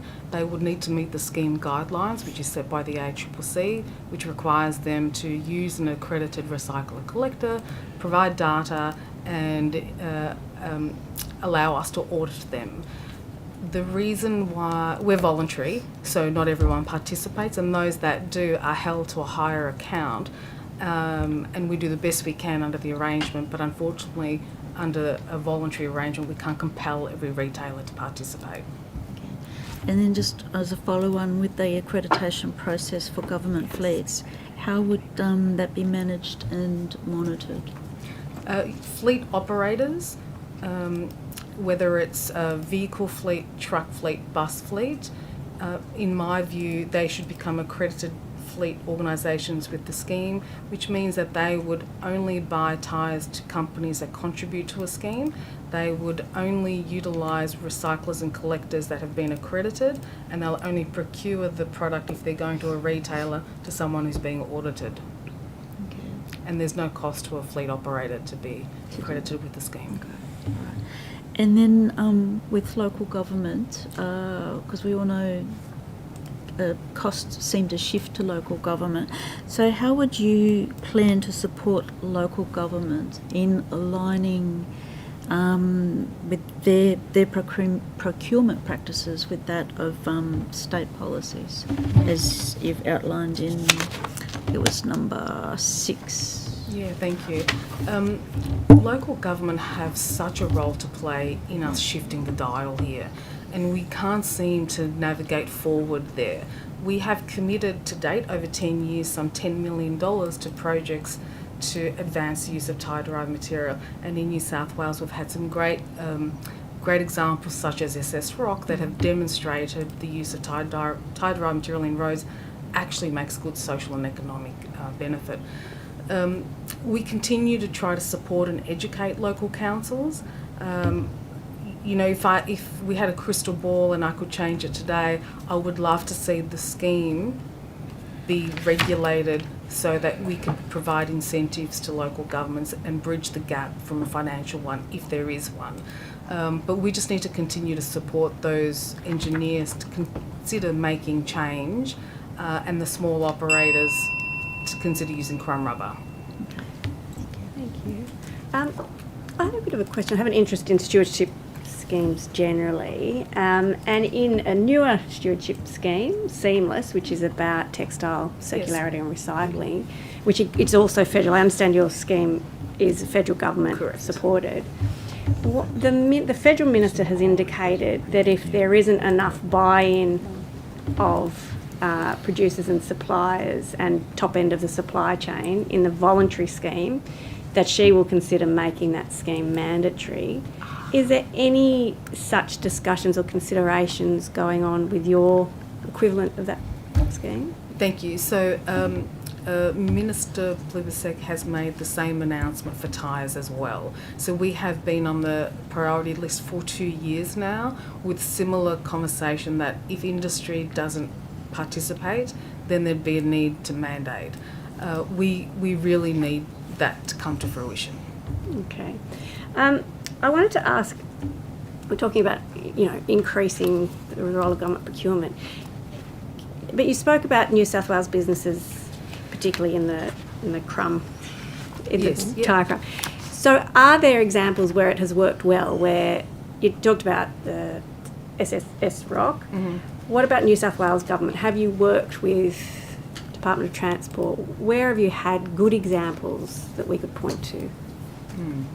I think that New South Wales Transport has been strong in understanding that crumb rubber in a spray seal is business as usual, and they've done that, and they've done that well.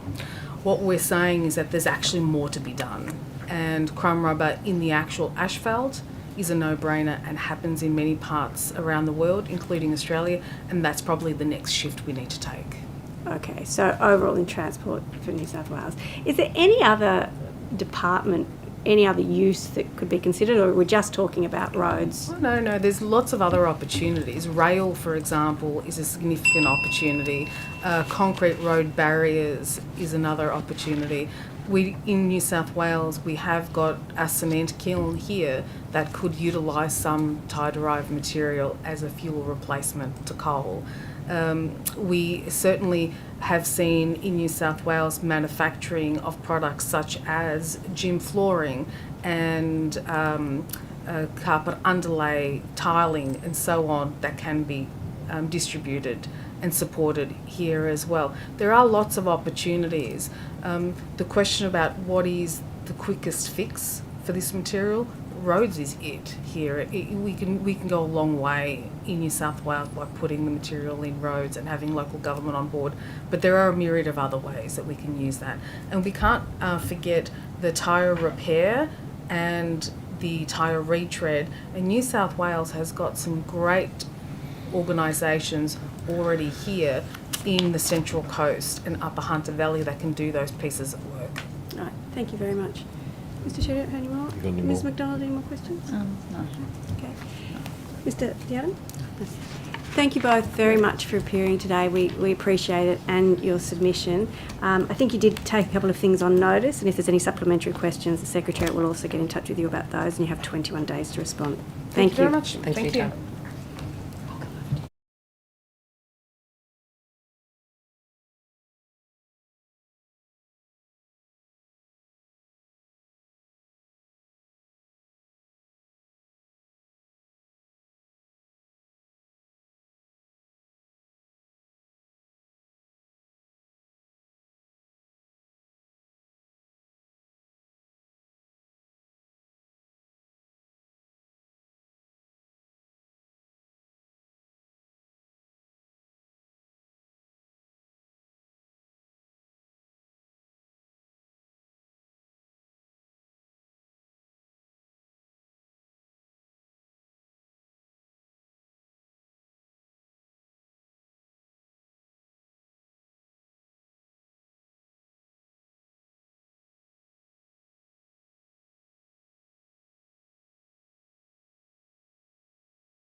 Not quite this room, you never know whether it's morning or afternoon. Good afternoon, and welcome, and thank you for making the time to give evidence today. We do appreciate it.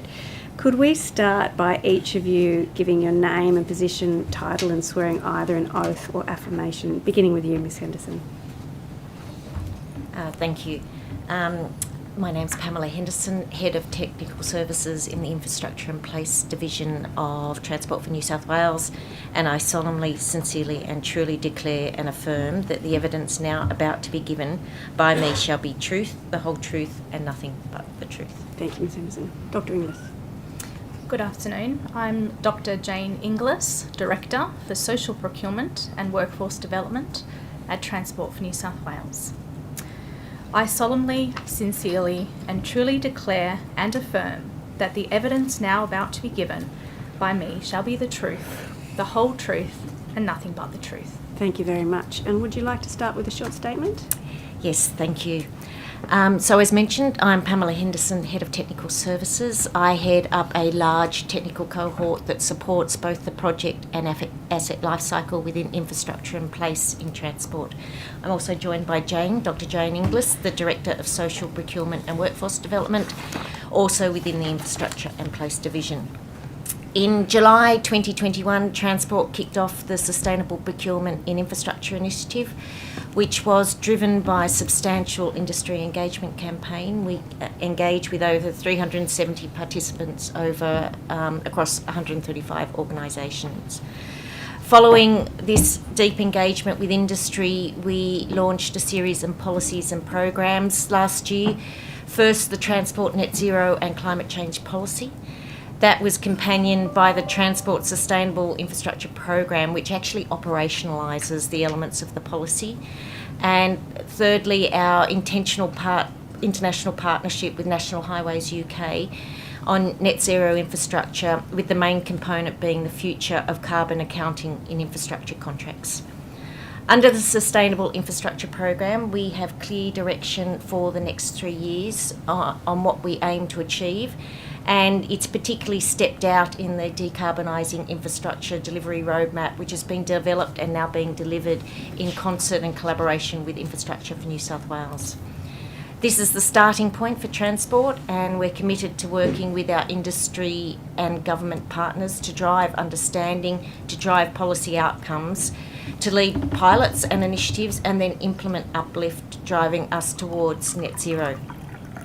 Much like the Sustainable Infrastructure Program, social procurement and workforce development is in its own early stages.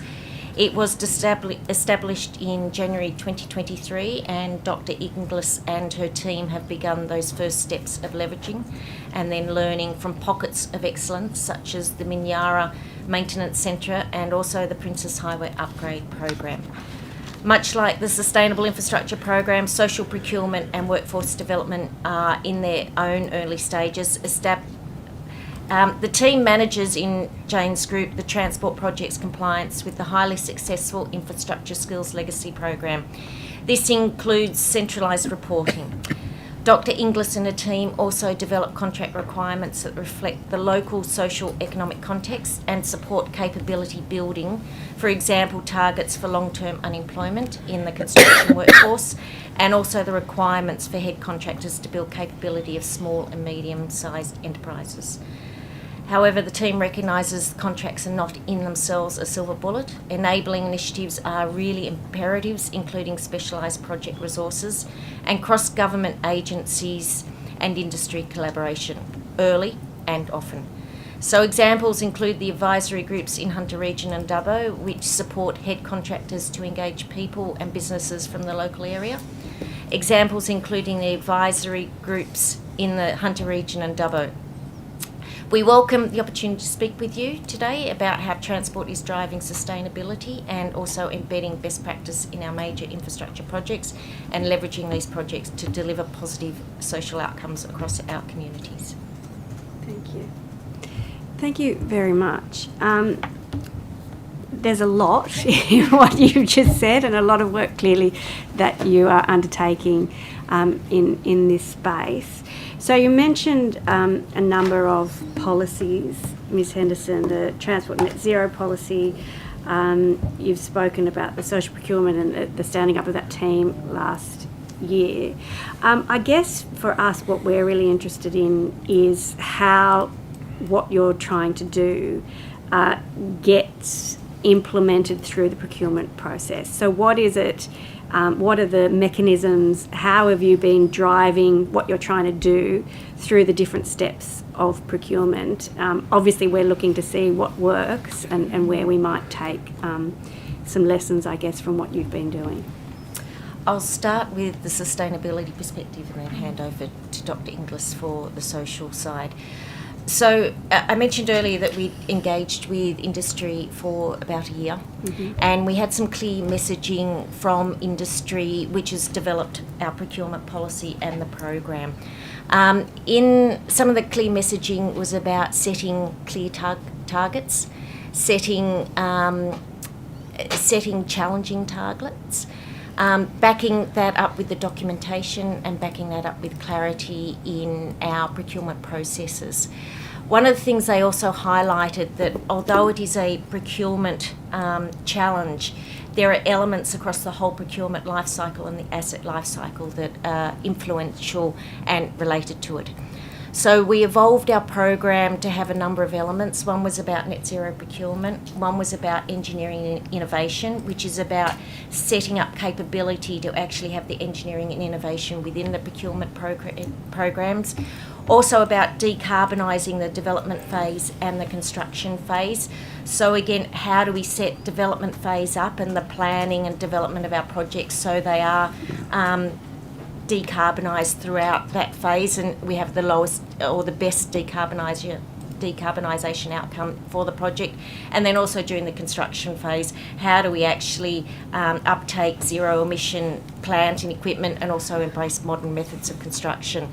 But the fourth element was about underpinning that with policy and process consistently across the organisation.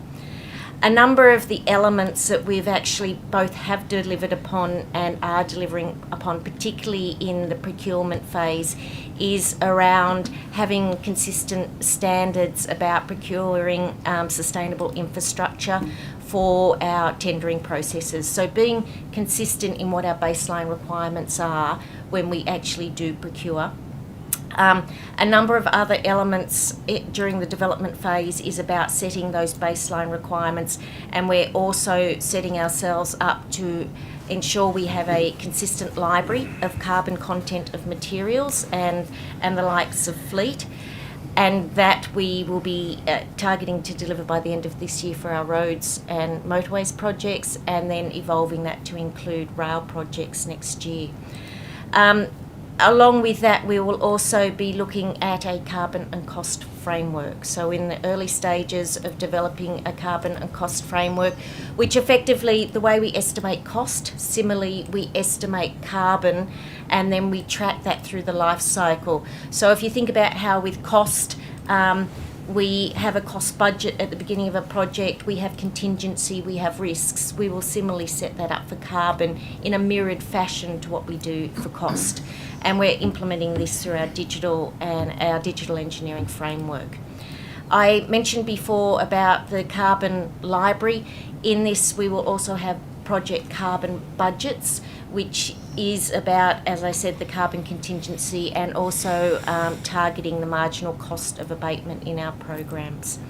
I'll now hand over to Jane to talk about the social elements we're Thank you, introducing. So, from a social procurement and industry skills and diversity perspective, we see the best outcomes on projects where we have both leveraging of the procurement process and in particular contract requirements, but also enabling initiatives. So as per our opening statement, the contract requirements are not in themselves a silver bullet. There's a lot that needs to happen, both from a transport project team perspective, as well as with the delivery partners and how they undertake their approach to meeting the targets. That's really, really important. So I'll talk first about leveraging the contracts. So the Infrastructure Skills Legacy Program, which is administered by Department of Education, has been highly successful on transport projects. However, we also look beyond the targets in the Infrastructure Skills Legacy Program, and we've done that on a number of projects across the state over the past 3 to 5 years. Examples would include the Princes Highway Upgrade Program projects, where we have included targets that reflect the local demographic. That actually is stated in the training management guidelines, which support the Infrastructure Skills Legacy Program, that agencies can look at the local demographic and look at how they can provide opportunities or uplift the workforce and provide pathways for the workforce and identify, say, training needs. So we've got a lot of examples where we've put in other contract requirements than the ISLP minimum under the Procurement Board direction. Examples would include the Midgera Maintenance Centre as part of Regional Rail, Western Harbour Tunnel Stage 2, again Princes Highway Upgrade, and a number of other projects, M12 West and M12 Central. So we do leverage contracts because our experience is that that is a really fundamental way of getting outcomes. But it's not the silver bullet. And what we have found and what our team has been looking at in terms of pockets of excellence or best practice is where government collaborates with other government agencies. So Transport collaborates with other government agencies like Training Services New South Wales, as well as industry organisations and our delivery partners to achieve those outcomes jointly. Because there's a lot of other agencies that have funding or support or advice, like Service New South Wales Business Connect program, that can actually support not just the delivery partners, but the subcontractors or potential subcontractors to build capability. So an example of that would be our advisory group model. And we have an advisory group in Dubbo, which was set up for the Regional Rail project, but is now also advising the New Dubbo Bridge delivery partner.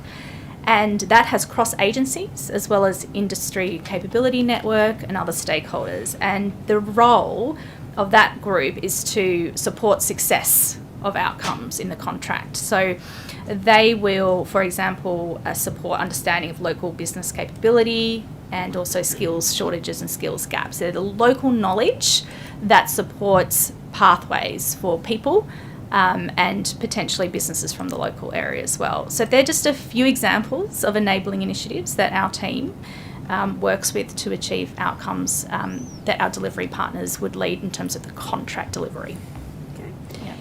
So if I could ask another general question. So you've got these policies that you have developed and are working towards, including your net zero. You've got these social outcomes that you're looking for. So what was the, and I know, Ms Henderson, you spoke about a year's worth of consultation with stakeholders. So what was the impetus to do that? We've been talking about what it currently exists in the framework, but we've also heard that its implementation and perhaps its enforcement or follow-up is quite variable across government. So what was the impetus for changing and I guess developing this new approach, and how widespread is what you're talking about across all of the work that you do? Thank you for the question, Dr. Kane. The impetus for the Sustainable Infrastructure Program and also the sustainability and net zero policy was driven by a number of, I guess, the commitment for net zero, the overarching commitment of net zero, and the number of legislative changes and policy changes that are across the varying levels of government that we were well aware were coming in the pipeline to be requirements to which we must comply. So we took the initiative to look across the landscape within transport to see what we were doing. And there was a lot we were doing in the net zero circular economy space, but arguably it wasn't programmatised. So we were looking at the pockets of great work that we were doing, looking at getting we actually developed an initial discussion paper which we then put to industry. Recognised that we both need to uplift inside the organisation, but recognising much of industry are internationals, but they are also local. And so we wanted to understand what was both enablers and not as great enablers for industry to work with us on the net zero pathway. So the impending legislation obligations of net zero was probably the greatest driver, and then setting ourselves up for success with our own policies and systems and processes to align to that to help us achieve it. As we were on the pathway, we recognised Infrastructure for New South Wales was also on a similar pathway, so we did connect very early, recognising we can engage with industry together, we can leverage both of our forward plans for what we would do, and there was also often the implementation and piloting of many of the initiatives of both our policies internally, but also potential policies from both Infrastructure for New South Wales and other organisations. Thank you. Ms Boyd? Thank you. Thank you for coming, and I just wanted to pick up, and apologies I was out of the room for a moment while you were talking, but the carbon budgets and marginal cost of abatement point. Is the idea that you're going to sort of develop your own framework, or will it be based off of the Treasury's carbon value in cost-benefit analysis? So thank you for the question. We do comply with Treasury guidelines. So we currently leverage the $123 per tonne per the Treasury guideline. But the policy is overarching. We're implementing and developing tools that will sit underneath that, so we have consistent costing across our program of work and during the tendering process with our contractors. Do you think that the carbon emissions value in that Treasury guidance is high enough? I don't think I'm placed to answer that. I can take it on notice. The New South Wales electric vehicle strategy has a much higher carbon price. That's why I'm asking sort of why the decision, I guess, was to go with the Treasury's one rather than to adopt something higher. We have an obligation to comply with Treasury policy, and we comply with Treasury policy. Beyond that, I will take it on notice. Okay, thank you. I'm not sure, and apologies if this was dealt with while I was out of the room. I'm not sure if you were listening to the previous witness around the use of tyres in roads and construction materials.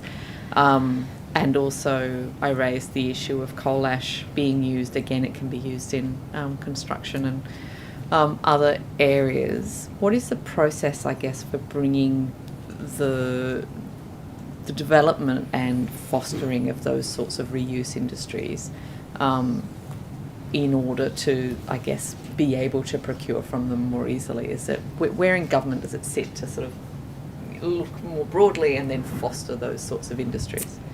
I can answer specifically what we are doing. Where in government I may need to take on notice.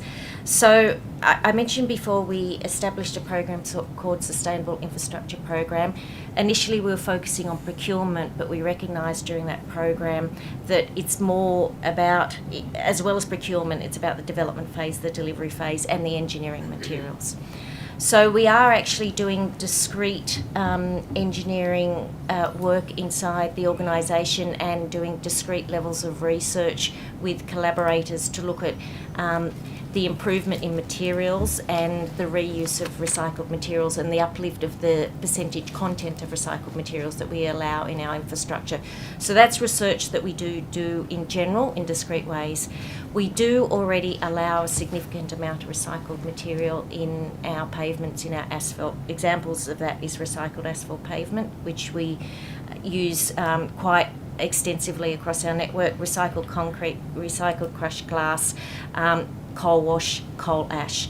A great example of that is actually in the project of Albion Park Rail Bypass, where we used, I think it's the largest content that we've certainly used of 1.1 million tonnes of recycled material, and that include coal wash, it include tunnel spoil, it include recycled select material zone, which is one of the layers of our road pavement base.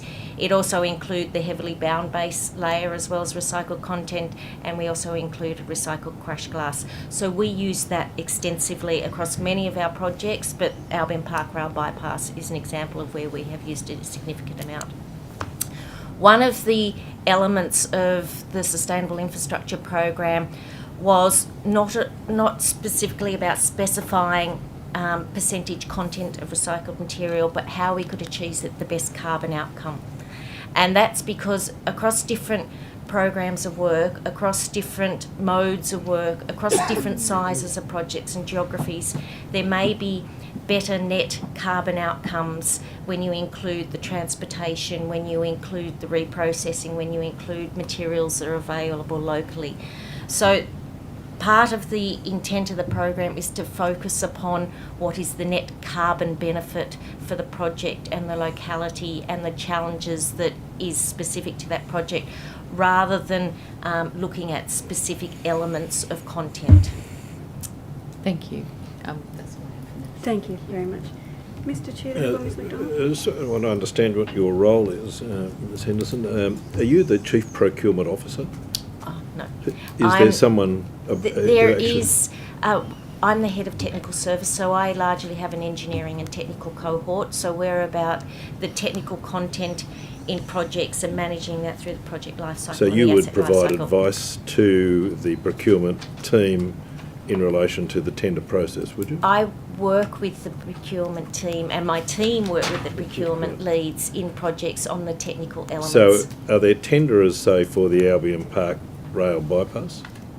There were tenderers. It's a project that's and in relation to the use of the sustainable product in that project, did you provide advice in respect of how the successful tenderer would be assessed?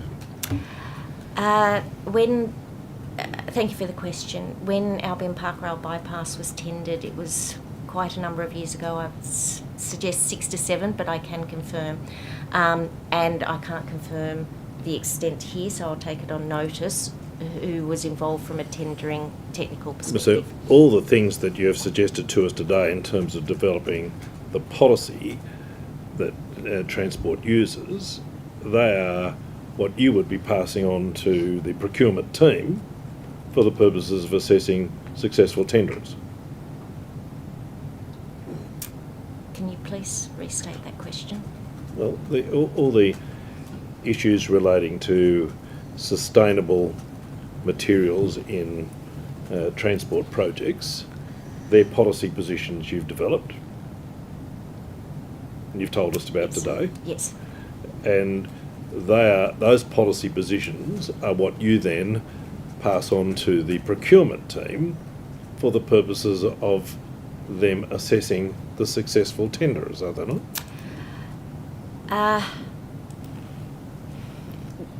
What we have developed is a sustainable procurement guideline, which is about specifying a base requirement from a sustainability perspective in tenders. So the procurement officer would use that guideline when he is assessing the tender.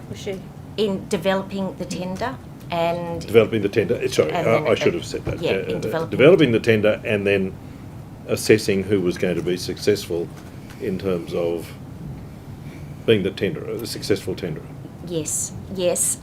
What I would add to that, and then I will have to take the rest on notice, is the procurement development and a procurement assessment is usually a team approach. So you normally have a number of people that are involved in both the development of the tender requirements and then the assessment of the tender requirements. There is quite a governance arrangement around that, and it will invariably include technical people as part of that, both development of the tender and the assessment.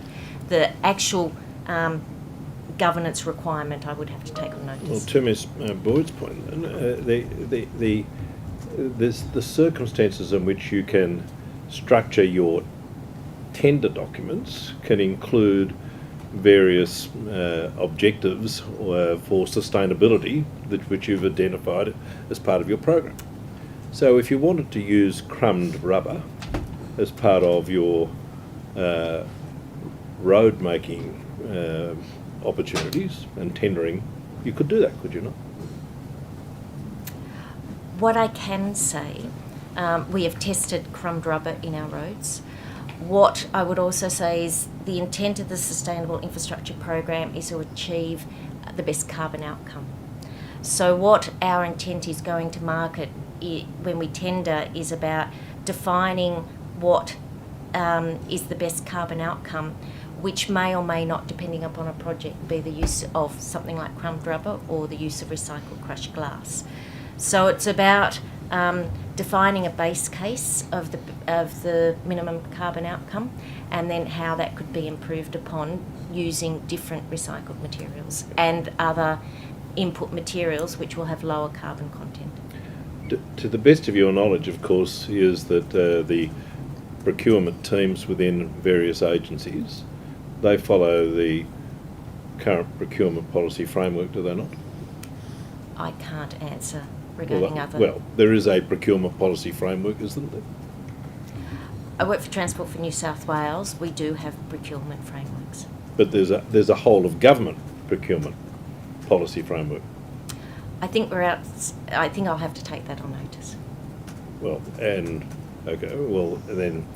if you're examining the procurement policy framework, there is a component of that which requires agencies to consider sustainability, is there not? And perhaps you could take that on notice if you're not familiar with it, but that there is a requirement to consider as an objective of the policy sustainability. We do comply with our obligations in regard to sustainability in our procurement documentation. And to you, Dr. Inglis, there's the same provision exists in the procurement policy framework in relation to social outcomes, does it not? My understanding is yes. For example, in the training management guidelines, where it references agencies should look at skills and diversity in the evaluation process. We have got, the team I lead has been involved in a number of procurement processes and tender evaluations similar to Pamela's team. Examples of that would include projects like the Regional Rail project. Any other detail about which projects have or haven't, I'd have to take on notice. Well, thank you. As part of the consideration, do you apply the Aboriginal procurement policy?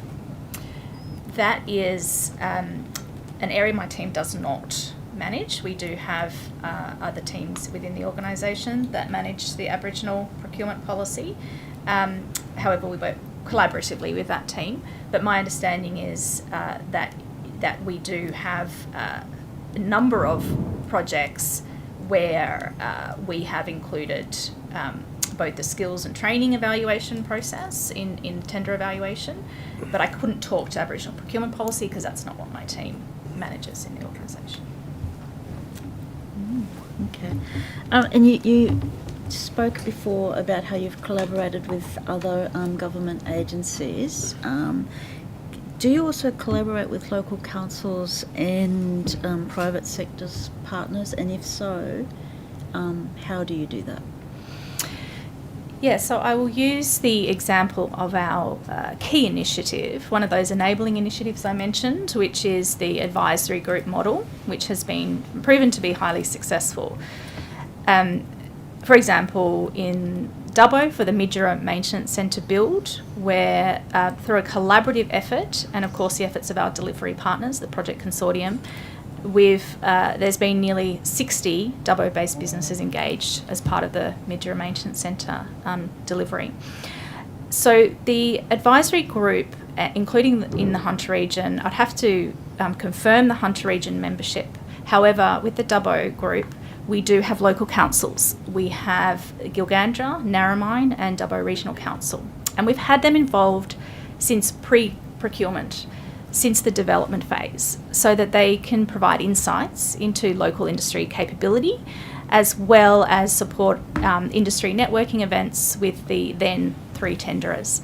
So they're by and large, it's the economic development teams that we work with because they have a good knowledge, typically, of their local business environment. And in terms of industry capability network, as I mentioned, and also the delivery partners themselves, importantly, are part of that group or those groups. Thank you. Thank you both. I have a question. One of the things we're trying to puzzle through is we have these frameworks, we have policy documents that articulate in general terms what we might want to achieve with regards to environmental or social outcomes that we all seem to agree with, but they're not necessarily reflected on the ground. So I guess a question to you, Ms. Henderson, is you've now got an additional policy focused on your carbon reduction. How do you verify that that's happening? So you've set the policy, your technicians have said what they need in terms of their specs. How are you ensuring that that's happening once it leaves you, gets to procurement, gets to project stage? All right, thank you for the question, Dr. Kane. We have a broad governance framework in which we deliver our projects. And that includes various assurance pathways through the project life cycle. I specifically can answer on the technical assurance pathway. And so during both the development of projects and during the delivery and also through the tendering phases, we do what we call is a technical assurance, and that includes both assurance from the contractors and also due diligence from our own technical capability people. That will include elements of auditing. It will include elements of data collection and doing elements of comparison of that data to the requirements in the tender documents. So they're usually on an assurance level looking at what we would sometimes call the judgment of significance, looking at the areas of highest risk where we would have a higher level of comparison or assessment of those areas. That's at a high level. To do it, to get into a detailed basis, I would have to take on notice. Yeah, that would be helpful, because I'd like to, once it leaves your hands, and I think Mr. Tudor was asking questions on these, when it gets to the procurement team and then further on, how are we, how is it flowing down there? So I'll let you said you'd take it on notice, so I accept that. Mr. Tudor. So just on, and you may need to take this on notice as well, but and it may be outside your expertise because you're principally involved in the technical assessment of the tender. But in terms of the unsuccessful tenderers, we heard from the crumbed tyre, crumbed rubber, but what's the level of engagement with the unsuccessful tenderers about why they were not successful? Again, to get the detail of that, I'll have to take on notice. I have a further question, just to clarify, because the environmental side of things, carbon obviously is a big part of it, but there's a lot of other sort of competing elements which, if you like, the recycled aspects and that kind of thing.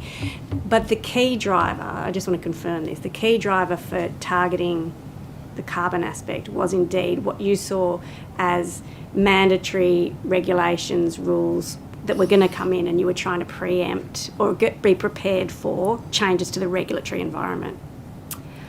That was overarching, yes. Certainly what industry was telling us as well. And because we understood of the impending obligations, we have been actively helping in the development of policy and process in many regards. It does include uplifting what we have learned on a New South Wales perspective to the national perspective, and there are areas where we are driving the national policy, and a great example of that is the National Carbon in Procurement and Contract Guidelines at a national perspective. Thank you very much. Thank you very much for coming along today and giving evidence and for the work that you're doing on behalf of New South Wales. You've taken a few things on notice and there may be supplementary questions as well. The Secretariat will be in touch about those and you have 21 days to respond. We thank you again for your time. Thank you.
Welcome, Mr. Jones, and thank you for making the time to give evidence today. We do appreciate it. If we could start by asking you to state your name and position and swear either an oath or an affirmation. Certainly. Adrian Jones. I'm one of the co-founders of Blocktex, and the affirmation I will give is that I solemnly, sincerely and truly declare and affirm that the evidence now about to be given by me shall be the truth, the whole truth and nothing but the truth. Thank you so much. And would you like to start by making a short statement? I would, if I may. Thank you so much. So as a brief introduction to Blocktex and to put the context of our discussion for today, it is quite simple that simply that Australia has a textile problem that it's not dealing with. In the consumer space alone, over 300,000 tonnes of garments per year are either landfilled or exported from this country to be landfilled probably somewhere else. Commercial textiles, including government uniforms, are on top of these numbers. And the economic cost or externalities of this consumption is not priced into the garment, and the environment is ultimately the victim. We cannot continue to consume and not deal with the external costs. To change this excessive consumption is a multi-year, multi-industry approach that requires collaboration across the existing and emerging technologies. To date, this collaboration has been very poor, as vested interests simply defend the existing business models rather than embracing more equitable change for all. And this change can be both encouraged and even mandated by government. As a very quick introduction to Blocktex and to my business, Blocktex is the world-leading Australian business that has invented technology that converts blended excess textiles into high-value raw materials that can be reused every day in advanced manufacturing here in Australia. We already have a 10,000-tonne capacity plant in Queensland, part of which you can see behind me, and are investigating building one in New South Wales. What do? Every day we use this equipment and our technology and our science to take old sheets, old uniforms or clothes and chemically break them down back into their building blocks of raw polyester and raw cellulose. And these are used to produce two high-value raw products, polyester pellets, our Polytex, and cellulosic clay, our Celtex, both of which we use and sell on shore. This is saving landfill, saving the planet, and generating jobs and incomes here in Australia. Government has a huge role to play in this space. Good legislation is the role of government. And we have seen examples of this in Europe, where textile export bans, taxes on fast fashion, and smarter procurement have all helped in changing the consumer's attitudes to their textiles and driving real market change. We would advocate that government plays on both the textile supply and on the demand side within its own sphere of reference, and then based on its success, extends legislation for changes into consumer behaviour. On the supply side, government provides many of its staff with uniforms. These should be mandated end-of-life recycling for these uniforms onshore by Australian companies. Taxpayers' funds have been used to buy these products, so why should they not be treated as a resource and recycled accordingly at an onshore facility such as Blocktex? A member of staff would not walk out of a building with a mobile phone, so why should they walk out of a building with their uniforms? If we think of the volumes of sheets, scrubs, towels, even across New South Wales Health, all of this can be recycled, but we have not been able yet to break into this ecosystem. And interestingly, we have broken into this ecosystem in other states and even federally with our recent campaign to collect all uniforms from Services Australia across over 300 located federal government. This allows the government to then play into the demand side. Government has procurement budgets that simply dwarf many in the private sector. It can use that power to drive market change, reduce risk and attract private capital into the future circular economy. As an example, the government is going to buy plastic products, road barriers, buckets, pen holders. It is going to use virgin material to purchase these.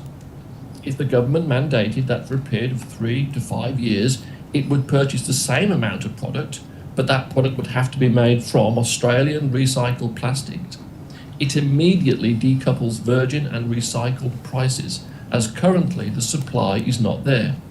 This drags capital into the market and increases scale, subsequently lowering the prices and allowing more conventional market forces to operate.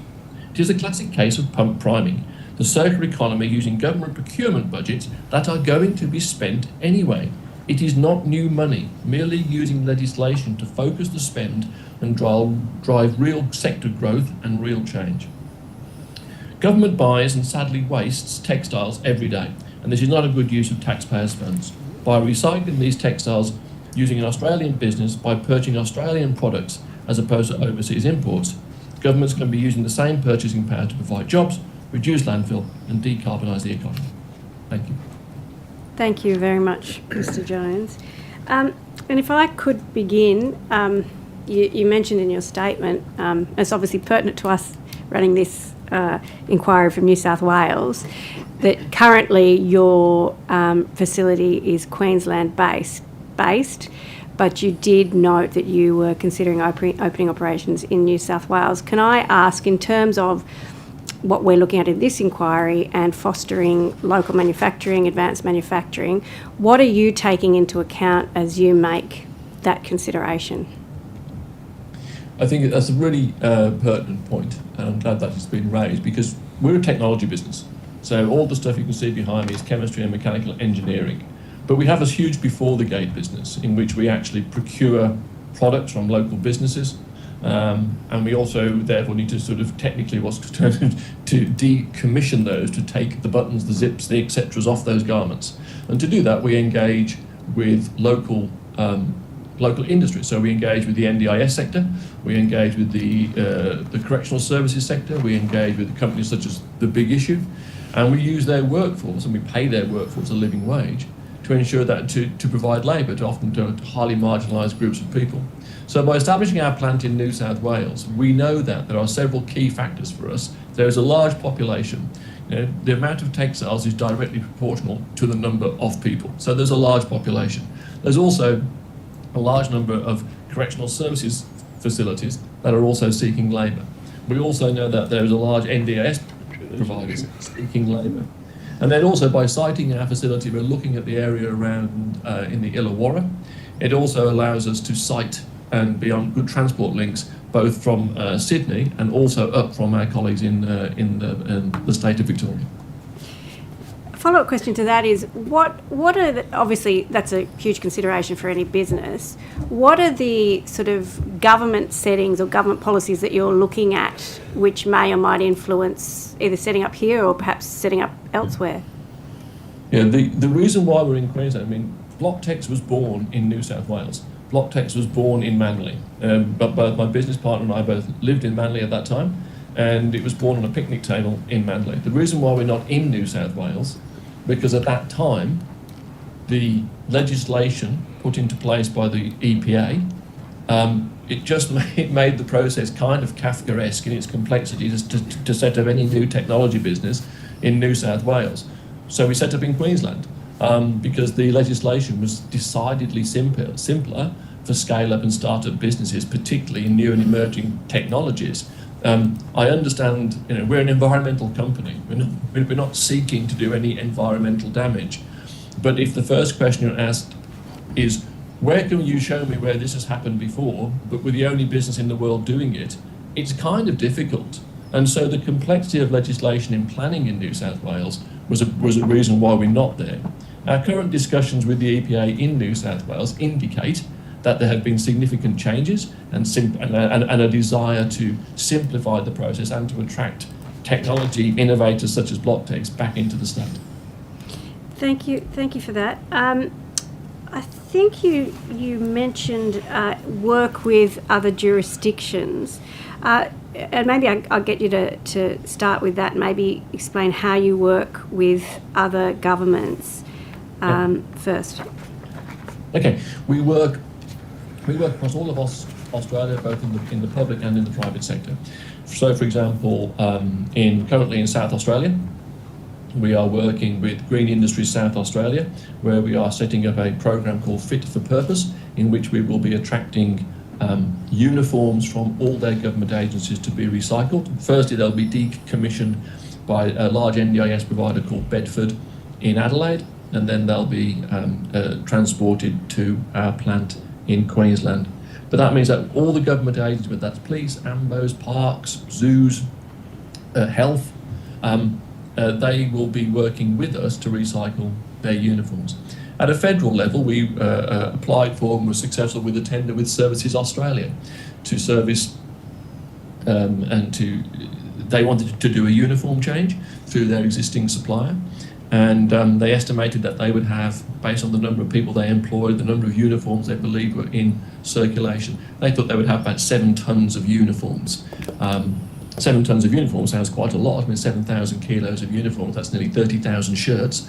But what we actually found, there was 40 tonnes. There was 160,000 garments out there because people have been stockpiling them in cupboards for many, many years. And this was also a really interesting interest for us, was that there is so many uniforms purchased across all of governments that just disappear.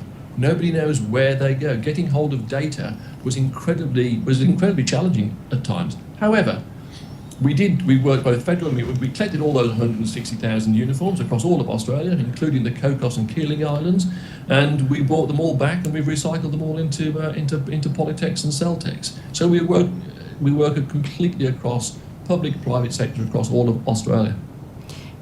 If I can ask a question about that, and you know, sorry if any of these are silly questions, but in terms of the tender, was that a tender that the South Australian government put out specifically to deal with its textile waste? I'm trying to think about where in a procurement process you would fit, because obviously it's not about procuring the uniform. So was it about them explicitly having a contract about how to manage the waste? We play on both sides of the fence because we also often design services where we have a great deal of technical knowledge about what makes a good garment and a bad garment from a recycling point of view. So we work with the company providing many of their uniforms to offer insights and guidance around how they could design their uniforms better for the end of life. You know, even simple things like use a polyester button rather than a nylon button, and here's a range of suppliers you can purchase these buttons from. But our introduction was, we actually have a brand, and it's a tongue-in-cheek name, but we've used this brand, it's a direct consumer brand. We have a brand called Give a Sheet for the Planet. And we collect bed linen and towels in Manchester from households. We work with local councils and we run events every Saturday or every second Saturday across a variety of different councils across all of Australia, particularly on the eastern seaboard. We were first approached by Adelaide City Council to do a Give a Sheet campaign for them. That was repeated this year when we actually did 8 campaigns on one day and collected over 10 tonnes of bed sheets from the great citizens of Adelaide. And this attracted the interest of the state government. And from January of this year, we've got into contract about how they can keep their textiles out of landfill and therefore how they can help decarbonise their economy further and quicker. Okay, thank you for that. 2 questions. One is, do you currently have any work with the New South Wales government?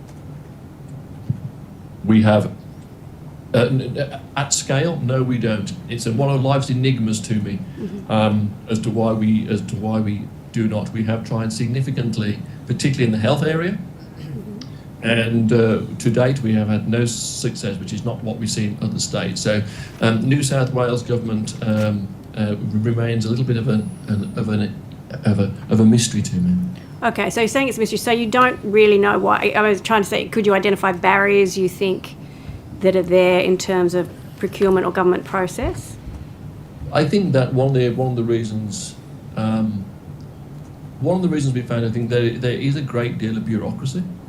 When we sort of have conversations in other jurisdictions, Tasmania, Queensland, South Australia, Victoria's complex as well, but across those 3 jurisdictions, we quickly find the source of denial. We find that procurement are rightly so presented in the room, but there's also a degree of, I suppose, spiritual and sort of environmental leadership as well. It's not just about price and price alone. There's a reason why are we doing this to decarbonise? Are we doing this to help achieve our 2030 targets, help achieve our 2030? Can we actually demonstrate better fiduciary responsibility by actually not wasting uniforms, by demonstrating that there's a better environmental cost? I think what my, for example, I've had conversations with New South Wales Education Department, and immediately I just got pushed straight back into procurement, who was told, this is a price issue, we have a 10-year contract, we can't discuss this. And you're like, well, we can discuss it, but we obviously we can't. And so I do find New South Wales government procurement incredibly Yeah, it's a very bureaucratic system. Okay. What are the alternatives if the New South Wales government isn't using your business to recycle uniforms? What's happening to that waste?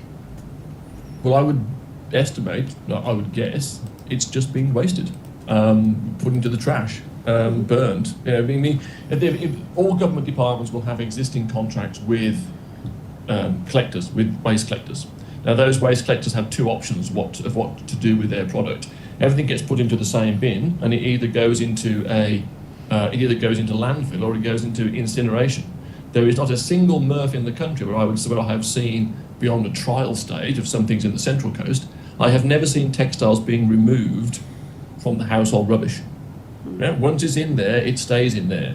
And so I would imagine that if people have an old work shirt they would return those shirts at the end of their contract, or they would take them home. I don't think anybody actually knows what happens to them, Dr. Kane. I think they just disappear. Okay.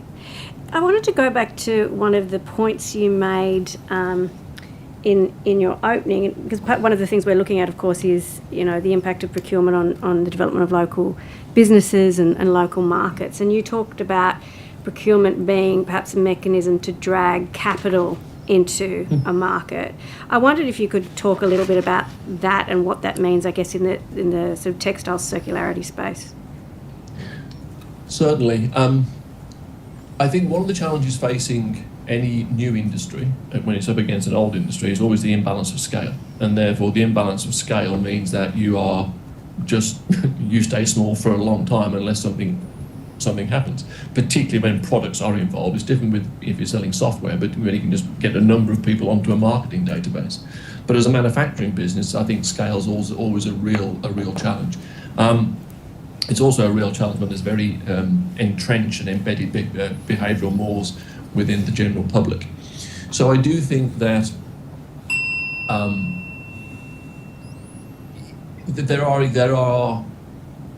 If government says, as recently the federal government has announced, that we have sustainable procurement, that we are going to purchase products that are sustainably produced, I think that's laudable and to be applauded. But I would extend that to say you should be then extending it to say we are going to buy products that are sustainably produced, that are recycled, that are also from Australian products. Because no matter how hard we try, most of our plant is automated, but we cannot possibly, we have, rightly so, we have a Fair Work Act and we have minimum wages. So we're always going to have a slightly more expensive product compared to an import product.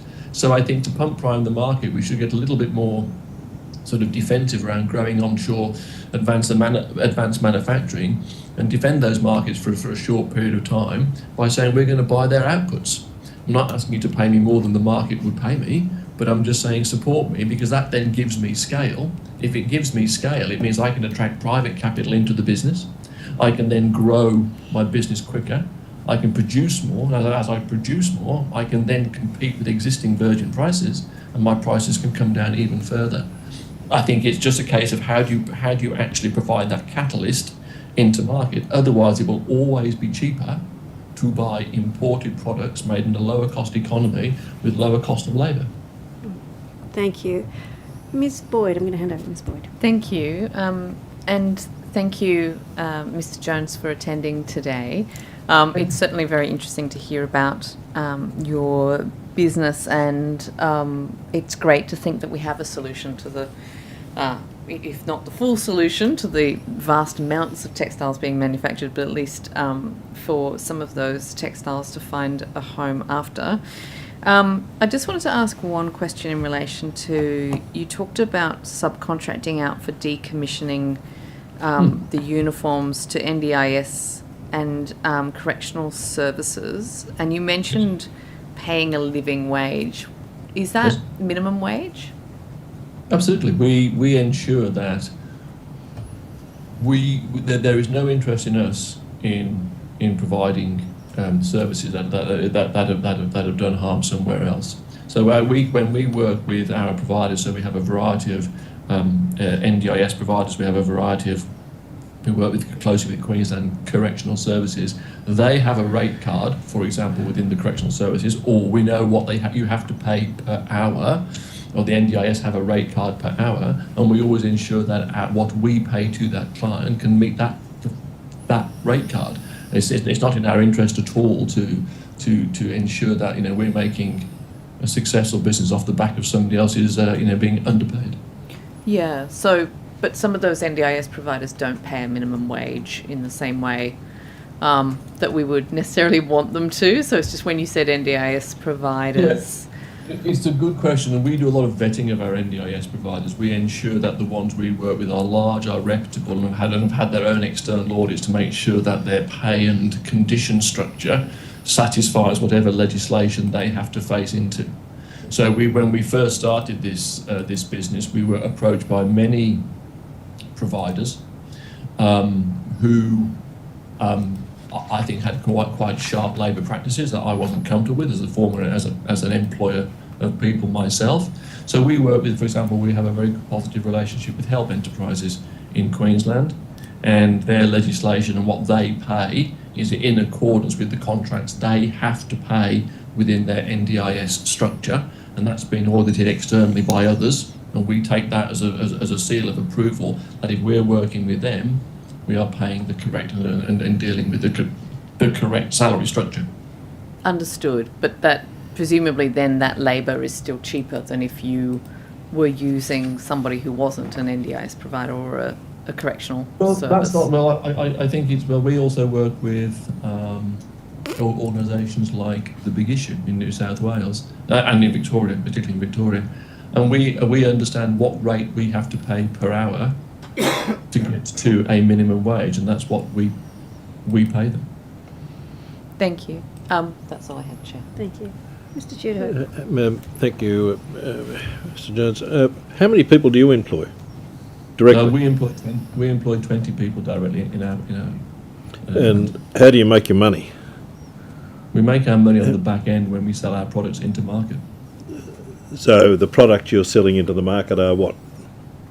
The Polytex pellets and the Celtex clay. Sorry, just repeat that for me again.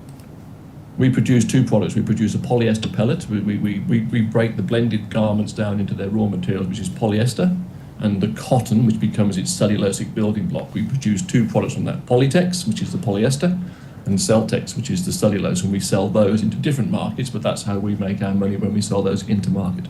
And the market for that in terms of who is buying those products? Well, in terms of there's the Polytex, I'm not going to reveal exactly who we're selling to, but the Polytex has two routes.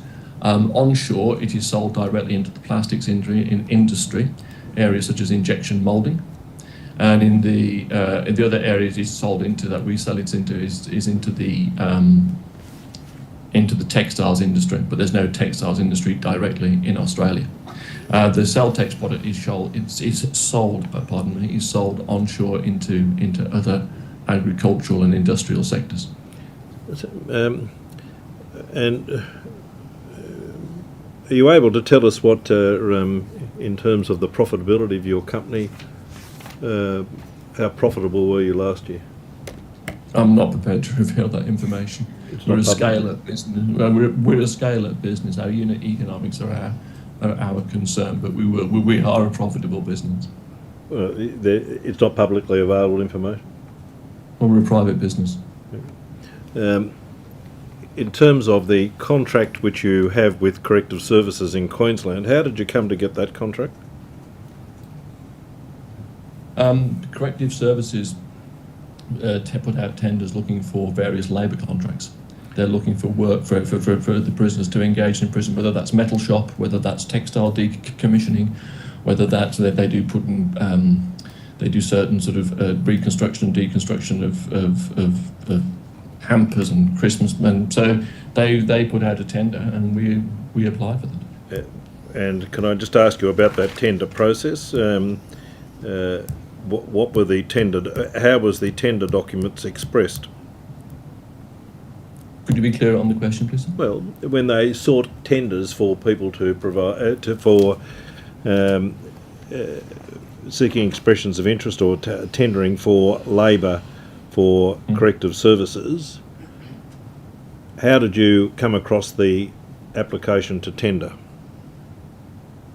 The application to tender, we were introduced to them by our contacts in the Queensland government, that they knew, because we have a close relationship with the Department of Education and Science, and there was a conversation that had happened, I think, at a Director General then or at a ministerial level. We were then introduced back into the correctional services sector, and they were very interested in how they could use their decommissioning services to provide labour, and then the correctional services provided tender documents to us. So who was your contact in the Queensland government? As I say, we have conversations all through the Queensland. But you had a government. contact inside the Queensland government, did you? Who alerted you to this tender?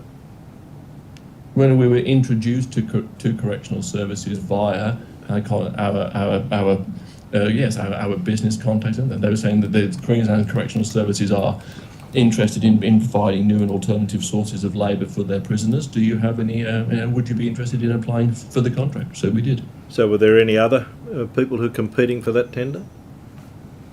There's always people competing for tenders. Actually, whether there was anybody competing for the decommissioning of old uniforms at that point in time, I don't know. The contract was about providing labour into the prison services. So when you completed the tender documentation, what was the process that you had to go through for the acceptance of that tender? That was around, can we provide quantities of material? Can we provide materials of a certain quality? Can we make sure that those materials have been securely transported between A and B? It was those kind of questions, and we could answer those questions appropriately. And was anyone else tendering along the same lines? I wasn't party to that. That's a question you'll have to ask of the Queensland government. I wasn't party to that. Were there any specific requirements in relation to that tender for the purposes of examination of your workplace, for example? Well, our workplace is not pertinent to what happens, because what happens in the prisons happens prior to it, the material arriving here. So our workplace is not pertinent to what happens within the prison service, because that's a before the gate service. Did you have to certify that you had no convictions under the Work Health and Safety Act? Absolutely, and we had to comply to that, and we also had to make sure that anybody. Was that part of the tender process? It was absolutely, it was, and also as we were asked to visit the prison, we all had to go through our federal police checks and go through, and even our drivers who deliver stuff to and from the prison had to go through their own police checks and prove that they were fit and proper people. And has there been any follow-up since that time in relation to you winning that tender to ensure that your workplace continues to comply with the requirements of the tendering process? Absolutely, we've recently been asked to provide further information too, because there's another prison that they want to engage our services, so we've been asked to resubmit that information. So have they audited your company for the purpose of ensuring compliance with any conditions contained in the tender process? We answered the questions that we were asked by Queensland Correctional Services, and that satisfied them. Well, you were asked some questions about the wages which you pay to corrective services inmates to carry out this work on your behalf. You said that's a living wage. Is that correct? Well, it was if my wording was incorrect, it's the rate card that was set by Queensland Correctional Services. They set the rate card, we did not. And they asked us, can we meet this rate card? And we said yes. On our inquiry as to why this rate, that was to say that was the rate they have agreed for other labour services within their prison. So Ms. Boyber's right to put to you, in fact, that that's a lot less a rate than potentially what a living wage would be. If my choice of the word living wage, that's how I would describe it. We've paid the rate card we were asked to pay, and that's the rate card that Queensland Queensland Correctional Services have. I don't believe Queensland Correctional Services are going to sort of engage in nefarious practices, so we paid the rate card that they asked us to pay.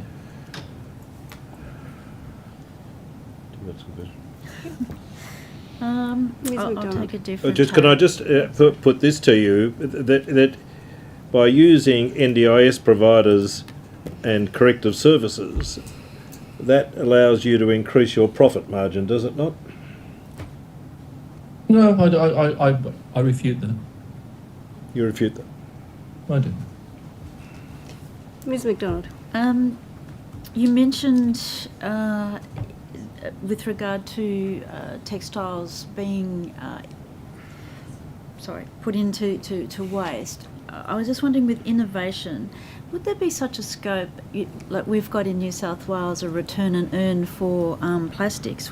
Would there be scope for some sort of scheme for textiles? I mean, I think there's always the scope. I mean, the joy of the container deposit scheme is that the price is known, the price of the refund is known, and that's already been reflected by the drinks manufacturers, etc., in the prices that they charge. So it essentially goes into one pocket and comes back out the other one. I don't think we have that situation in place yet within textiles. So the recent launch of Seamless as a voluntary scheme, as an EPR scheme and a producer responsibility scheme, which looks to say there is a price, there's an external price of the garment at the end of its life, and by having this 4-cent levy within that, then that is trying to sort of recognise that pricing and pass that pricing back into reuse and recycling. So at the principled level, do I think that there is, as you're seeing, there's been certain legislation in Europe where they're charging taxes on fast fashion or taxes on... Yes, so I think there is a recognition that we need to, if we can't keep consuming and not have some sort of levy that then deals with the recycling or reuse or repurposing of those garments at their end of life. So at a principled level, yes, I think there should be. Okay, so that would be innovation. And you also mentioned why you set up in Queensland because of the bureaucracy in New South Wales. So can I ask you... Yes. Sorry? At that time, yes. At that time, yeah. So what specific regulatory or policy changes would assist companies such as yourself to scale operations and maximise its impact? I think one of the areas where we found legislation in Queensland particularly useful is that it allowed us to scale into our licence, in the sense that what we do is groundbreaking, it's innovative, and you're not going to set out to say we're going to build a 50,000 tonne plant, because you actually just don't know what's going to happen. So you've been through all your laboratory and through your pilot testing, you've demonstrated that it's sort of fundamentally safe, but you're sort of going, well, I kind of want to build a 2,000 tonne plant to see how that goes, or maybe scale into a 4,000 tonne plant and see how that goes. And we found that the licensing regime in Queensland was decidedly easier at the outset, in the sense that you could, we could acquire a site with the 2,000 tonne sort of permit, and then make sure that we hadn't done anything wrong within that, and then move to a 4. And so, but the process therefore was simpler and less onerous. What we found in New South Wales at that time was that the process was a case of, we assume everything's sort of a medium to scaled business, and therefore the steps you had to go through, it just put so much pressure on a scaling business that we couldn't actually. It was just far too complex. Okay, thank you. Thank you, Mr. Jones. You mentioned that the contracts that you have in South Australia, the work you've done in Queensland, they seem to me to be kind of serendipitous rather than necessarily as a result of a sort of planned procurement scheme around this. You also mentioned some European jurisdiction. Well, you said there were some European examples about procurement. So I wondered if you could just confirm first that the work you're doing has been as a result, I guess, of opportunities that have emerged rather than some kind of overall procurement sort of push or directive, but also what were those examples you were referring to in Europe with regards to procurement systems? Well, I don't think we built the business we have through 6 years just through sheer good luck. Sure, no, I didn't mean to imply that, yeah. I mean, I think we've actually applied some effort, and also you play in the sandpit where you're welcomed by other children. And so the attitudes and the simplicity at times of dealing in other jurisdictions has meant that those business processes, whether they may appear serendipitous, it is because they have actually been, the relationships that get you there have actually just been less adversarial at the outset. I guess my question was more, and I didn't mean to imply that it was simply good fortune and not hard work, but that it doesn't seem that there was, this government will undertake to procure this. It was more along the lines you were talking about in terms of developing relationships. I'll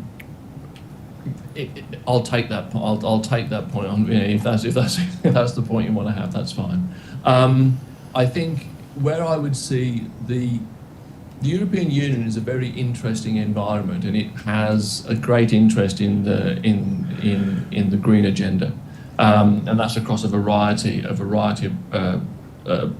products, whether that's textiles, whether that's plastics, whether that's food packaging, and I think there's been a variety of there's significant coordination across the European Union, and also within countries on doing their own thing. I think if you look at countries such as France, which has led the way in a lot of legislation around textiles, for example, it has said that it wishes to impose a €10 tax on imported fast fashion. Now, that strikes me as quite a significant financial burden on an item that didn't even cost €10 to start with. But I think it's the thrust that they're actually saying that the consumption is happening within our own country, the imports are coming into our country, and when it comes to dealing with the textile waste, we're left holding the screaming child. Therefore, we're going to impose a levy which allows us to build a reuse or recycling infrastructure that allows us to then recycle these textiles here onshore. And I think that's a very interesting policy. I also think the European Union as a whole is saying we need to start. I think the legislation now by 28, phasing into by 2030. I forget my dates on that, but the export of unwearable textiles would be banned. So if a garment is deemed to be unwearable in Europe, it is not going to be exported. Therefore, it is encouraging the recycling of those garments and within the European Union, and therefore the growth of recycling businesses within Europe.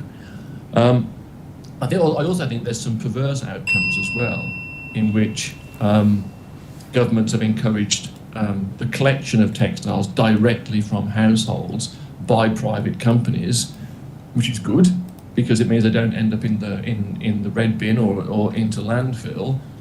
But they've awarded the contract for collection and for the sortation without thinking about the recycling. And so when the collectors who want to make their margins, the idea of just collecting for collecting's sake is an interesting hobby but serves no environmental purpose.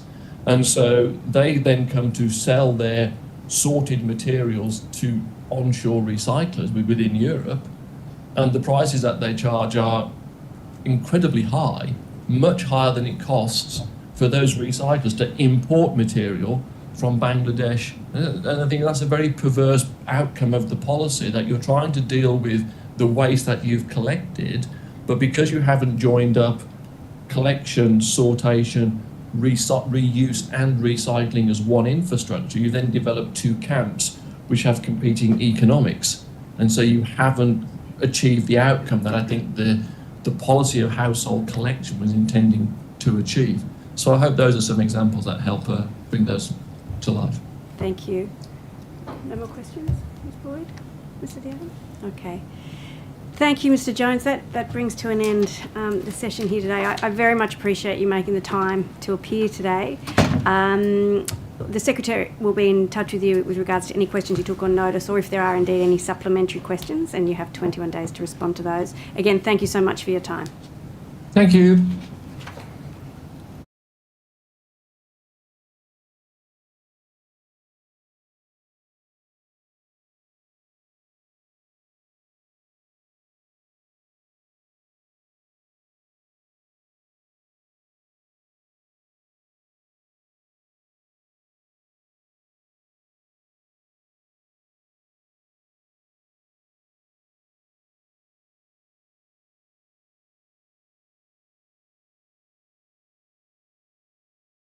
Afternoon. Good afternoon. Thanks for making the time to come and give evidence. Could we start by you stating your name and position title and swearing either an oath or an affirmation? Absolutely. I'm Patrick Hastings. I'm the Acting Chief Executive for the Infrastructure Sustainability Council. I solemnly, sincerely and truly declare and affirm that the evidence now about to be given by me shall be the truth, the whole truth, and nothing but the truth. Thank you very much. And would you like to start by making a short statement? I would, if that's okay. And bear with me, this is probably a little bit of a winding piece, but I promise it's leading somewhere. For a long time, infrastructure was only about the amazing engineering and technical competency exhibited in the asset. What we celebrated was the asset itself. Then that started to change. We started to understand that the asset needed to do more than just be, and by providing services we could meet the needs of communities. A further twist was when we realised that the capital projects and operation of the asset could be a vehicle for broader outcomes and wider benefit right across the life cycle of the asset. How we respond as an industry shapes the way investors evaluate projects, how staff assess and select employers, and indeed how our sector and how our individuals choose to spend their money. There is a paradigm shift happening in society that is also playing out in the infrastructure sector. It represents both a risk and opportunity. Climate change and an increased focus on social licence creates a need for us to consider the asset's impact and resilience. This is changing the thinking in terms of finance, risk and regulatory reporting. We're also seeing changes in the human expectations and social licence. Customers are increasingly not just passive recipients of goods and services, they are more discerning consumers with expectations of not just the goods and services they buy, but also the organisations associated with them. Society has started to develop a consciousness about what they pay for and invest in. In infrastructure, this is manifested in a need for us to think about what the asset does or enables. It is now about what impact the asset delivers, bringing us the need to consider the environmental, social and governance considerations. Under this revised thinking, we need to think about the time in terms of whole of life cost. Cost becomes an economic ROI rather than just the capital consideration. And quality considers the quality of service and experience provided to the community rather than just the quality of the asset. Delivering on sustainable, social, acceptable and viable outcomes. The need for us to focus less on the what, but rather the how, who and where. This results in the asset owner receiving not just an asset, but also meeting the needs of their stakeholders, customers, ratepayers, shareholders or staff. To achieve this in procurement, we need to start considering and engaging earlier. We need to start considering the way in which we think about assets in the context of environmental, social and governance performance. Right now, our consideration starts at the tender box. At the business case, we very lightly touch on the broader outcomes. And there is an absolute need for us to start shifting our thinking further back in the life cycle of the asset to drive better performance and better outcomes for New South Wales. Thank you very much for that. I wondered if you could talk a little bit about the Infrastructure Sustainability Council and the work that you do. I'm particularly interested in the infrastructure sustainability rating system. One of the things that we've been thinking of throughout this inquiry is if we are attempting to promote particular outcomes in an environmental, any other area, how do we measure whether that's happening. How can we actually show that that's happening and justify why we're doing it? So if you could speak a bit to that as well. Yeah, sure, no problem. So the Infrastructure Sustainability Council is a member-based for-purpose business. We are made up of about 240 odd members from across government, industry, and fellow not-for-profits or fellow for-purpose businesses. We were founded in 2008 and became the owner and custodian of the IS rating scheme in around about 2012. The IS rating scheme, which is the core asset of ours, drives and measures performance of infrastructure assets across the quadruple bottom line.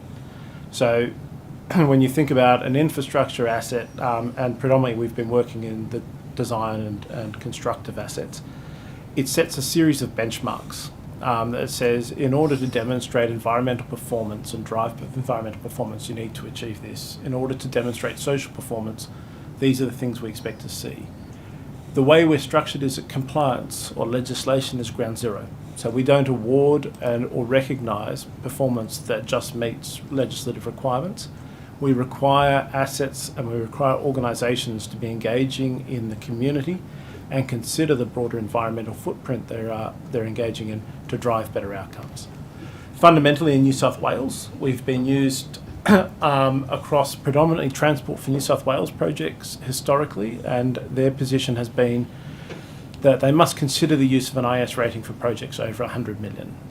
That has been, I would suggest, a loose policy position over time, and that's been under review and starting to, that value threshold for the use of the IS rating scheme is being shifted up. Sydney Water has started to use us quite consistently. And we do have a mandating practice, what we call a mandating practice, a policy position within the Department of Planning for transport critical state infrastructure, which will be recognised in SEARS. And in SEARS you'll see the use of an IS rating scheme. More recently, our rating tool has evolved. So whilst we still work with design and as-built across Australia and New Zealand, so about $400 odd billion worth of assets currently we use the IS rating scheme. We are evolving into the planning stage. So in September last year, we released IS planning, which is a global first. And that's how do you consider sustainability during the detailed planning phase, and how do you start to procure outcomes rather than procure thoughts. So really pushing some of the onus and consideration of what this asset needs to be and why it needs to be back into the planning phase, so that we're making more tangible decisions and we understand what it is we're procuring. Quite regularly we hear about the cost blowouts in infrastructure or the cost blowouts in construction generally. And regularly that is because we haven't taken enough time in the planning phase to consider exactly what we're trying to achieve. It also creates a high level of conflict across the infrastructure sector during construction, because what we procure yet what we mean are two different things. We've also released a strategic planning rating, which is in pilot at the moment. So going all the way back to the problem statement, what is it we're actually trying to solve? And driving a behaviour across the sector that says, should we actually be building something? Is that necessarily the best outcome? Or can we look at behaviour change or other mechanisms within government or within the sector that we can leverage to drive exactly the same outcome? We also have a tool in operations, so looking at the operation of the asset. And that's really sort of saying, okay, at the final point of the asset or during its lifestyle, there's still opportunity to be had to drive the performance of the asset and make sure that the customer is getting the best possible outcome from the performance of that asset at all times. So around all of this and the philosophy of the ISC, this has been a much longer answer than anticipated, bear with me. The philosophy around the ISC at the core is infrastructure sustainability. How do we support organisations and assets to become more sustainable? We then build around a capability and capacity ring. So if you think about the centre of the bullseye being infrastructure sustainability, we then support the organisations to build their capability, and then in the outside ring, we create a connected ecosystem that allows the sector, no matter where you sit in the sector or where you sit in the value chain, to be having meaningful conversations about how you collaboratively and collectively drive towards greater impact. A couple of follow-on questions for that. So, I looked at your impact statement from last year. You've got a lot of buy-in from different governments, different jurisdictions. Then you're talking about, particular agencies and projects. So what's the impetus that drives, involvement in the scheme? And also in terms of the rating system, I'm still not clear, is that something that's done sort of in advance? This is what the plan is and this is how it rates? Or is this something that at the end you can say this is what the impact of this has been across what you call the quadruple bottom line? Yeah, a little bit of both. So I'll respond to the second question first, and then I'll come back to the first. So ultimately, we work with the asset to set the bench. So go back to the rating scheme, quadruple bottom line, there are 16 categories underneath that, and then 38 credits. We use a thing called a materiality assessment for those who are more mathematically inclined, a weightings assessment, to basically gamify the rating tool so that it contextualises to the policy settings and the context the asset's sitting in to drive a behaviour towards particular areas of sustainability. So there's a diminishing return on investment if you try and tackle everything all at once, but rather what is the biggest bang for buck, what's the best outcomes you're actually going to be able to drive. So the tool itself, we start with the asset ideally at strategic planning and then work all the way through. Most commonly, it's embedded into the procurement process from the asset owner that says, please achieve an IS rating and please achieve either this many points or these outcomes. And I'll get to that procurement practice in a minute.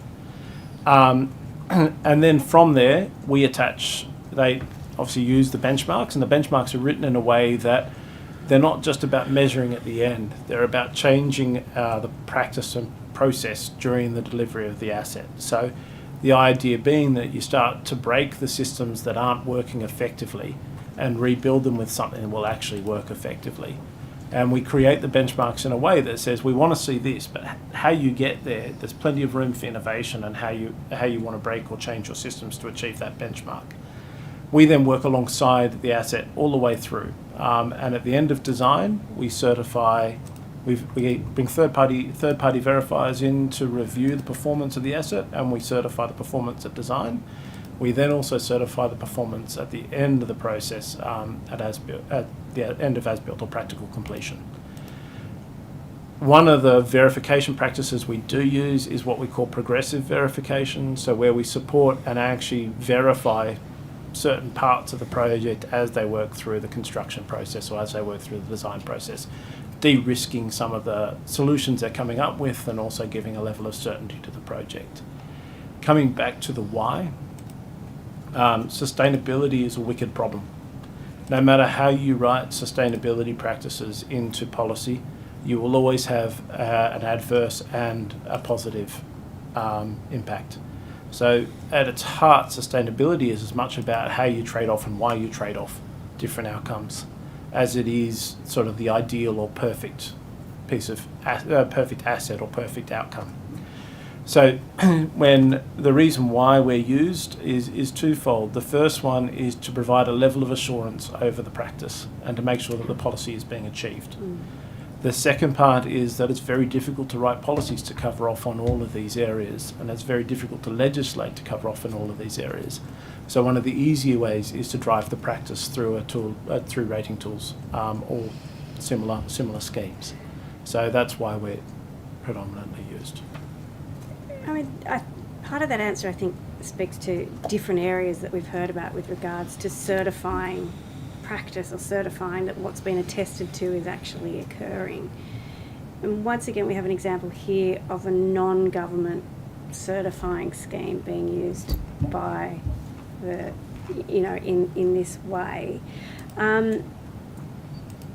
Is there not capacity for that certification to be done by the agency or organisation that's building the thing? Yeah, it's a great question. The answer is yes and no. So if you were to build it in as an audit style approach, there's absolutely capacity to say this is what we delivered. I did circulate some slides that will probably come around to everyone in the next day or two, but in our experience, we ask organisations to self-assess when they start the process. Where do you think you're going to perform? And the delta between where they perform and what the verified outcome is quite significant. So there is that first barrier that if you're asking the agency or the organisation to assess itself, there's always going to be a delta of, we'll call it flexibility. And the second reason is this concept of social licence that I spoke to in the opening piece. So if a government says, trust us, we're doing it well, or an asset owner says, don't worry, nothing to see here, we're doing it well, there's a level of trust or belief that starts to creep in, and it only takes one or two issues to arise for the questions to start being asked quite heavily of government. Using third-party assurance schemes provides a level of risk mitigation, but also provides a level of public trust for that what is actually being done and what is actually being achieved is the case. The other piece is that we are globally considered best practice. We are recognised as the most rigorous and comprehensive assessment scheme globally for infrastructure. So, keeping up with the rate of change in sustainability and keeping up with the way in which sustainability is evolving in Europe, America, and here is not something that is necessarily the core business or the core function of a lot of these departments or asset owners. So outsourcing that expertise and skill set to an independent body is quite an easy way of managing that ongoing. The other piece is that our rating scheme is built and developed by all of the stakeholders. So we're a multi-stakeholder development. We don't go out and sit down with a room full of experts and say, and this is what we think the benchmark is. The last iteration of our rating tool, I think it was 1,600 stakeholders contributed into the development of that tool. And we purposely work with not just the membership, but the broader sector to make sure that it's meeting industry roughly where it is now, and then stretching them so that we're creating this drive and performance, but the industry 100% feels that it's achievable and they can go on the journey with us. Okay, thank you. A couple of other things that you mentioned, which I had been thinking about given the evidence we've received from other witnesses, is this idea of procurement of outcomes as opposed to procurement of products or services. From what we've heard, I mean, I know we're talking specifically here about infrastructure, so it's quite, but from what we've heard, that's not how it rolls really in procurement. So that's something that your organisation works on with clients, I guess. How widespread is that? Is that something that happens a lot? No, absolutely not. Most of the time, the way in which they procure sustainability outcomes is to achieve an IS rating. Some of the more progressive, so Department of Planning, for example, will say achieve an IS rating, and we want to see outcomes in these areas, but we're not specific with what outcomes we're actually trying to achieve as a government or as an individual department, and could become more specific. But I think it goes one step further than that, in my head at least, and that is that if we're doing the work up front in terms of planning and thinking about planning, then what we're actually doing is saying, for this asset and for this community, the best outcome is this. We are then very explicit in the procurement of that asset, that these are the things we want to see, these are the things we need, and here's all of the background work. We've taken a level of risk out for the designer and constructor. We've managed to reduce costs because there's less room for conflict. And finally, we've responded by bringing the community needs and the community consultation piece in much earlier. We've brought the community not only on the journey, but we're going to reflect the needs of the community in the asset itself. Thank you. Boyd? Thank you, Chair. And thank you for coming along today and giving us the benefit of your expertise. When you talked about the process for developing those ratings, and you talked about the 1,600 stakeholders, are they all industry? Are there any government stakeholders involved in there? So it's government, industry, and not-for-profits, as well as experts. Okay. So not dissimilar to this, we would bring together a panel for each particular subject area, but then we would go out and consult. As that panel framed up the first set of questions, we would go out and consult with industry and then bring that back in. So it's an iterative cycle. It takes about 3 to 4 years to develop up a full rating tool. Yeah. And then around about 2 to 3 years to then iterate it as industry's performance improves over time. If you think about a bell curve, we like to keep industry on the left-hand side of the bell curve and make them stretch to the right-hand side. Yeah. So each time they catch it, we move. So Infrastructure Sustainability Council, so that's funded by those members, is it? Is it funded by... Yeah. How's it funded? Yeah, sure. So the business model, so the business model, we have several revenue streams, but from a ratings perspective, the organisation that procures the rating, so at times that's government, at times that's the delivery body, whomever that may be, the designer or constructor. They pay a registration fee, which is an investment into the maintenance of the tool over the long term. They pay an annual support fee where we attach a sustainability expert and an expert in the rating tool to provide that ongoing support to the project, and then they pay an assurance fee at the end. And those fees scale according to the size of the asset. So what are we talking about? Point What sort of... zeros, I think, I'll take it on notice, but I'm pretty sure the percentage is 0.001% of the capex value. Okay. So if we're talking about a $100 million asset, we're talking about $60,000 up front, and then an ongoing support fee of about $11,000 for the length of the project, and then a verification cost of about $30,000. Okay.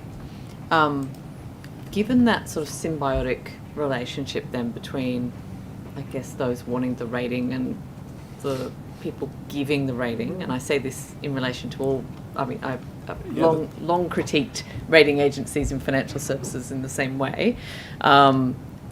Is there pressure then for the council not to stretch the industry too far?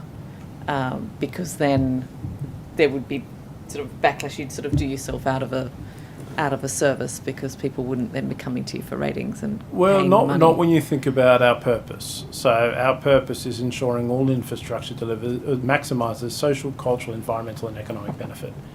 If you're a member of our organisation or you're using our rating, you understand that that's our purpose. We're not there necessarily to serve members. We're there to support members and help members grow into that purpose and support them on their journey. But it's not like a normal membership organisation where our job is to serve the member. Our job is, or our end beneficiary, if you like, is community, society and the environment. Yeah. And that's very clear in the relationship we have with our members. The other thing we do is we use third-party assurers. So we as an organisation don't do the assurance. We have a series of what we call verifiers that we bring in to do the assurance to make sure that level of pressure, even if it did exist, that level of pressure can't influence the outcome. Yeah. So I guess, I think the general concept of having that sort of, industry body, I guess, to direct that work towards a better place is certainly a good one.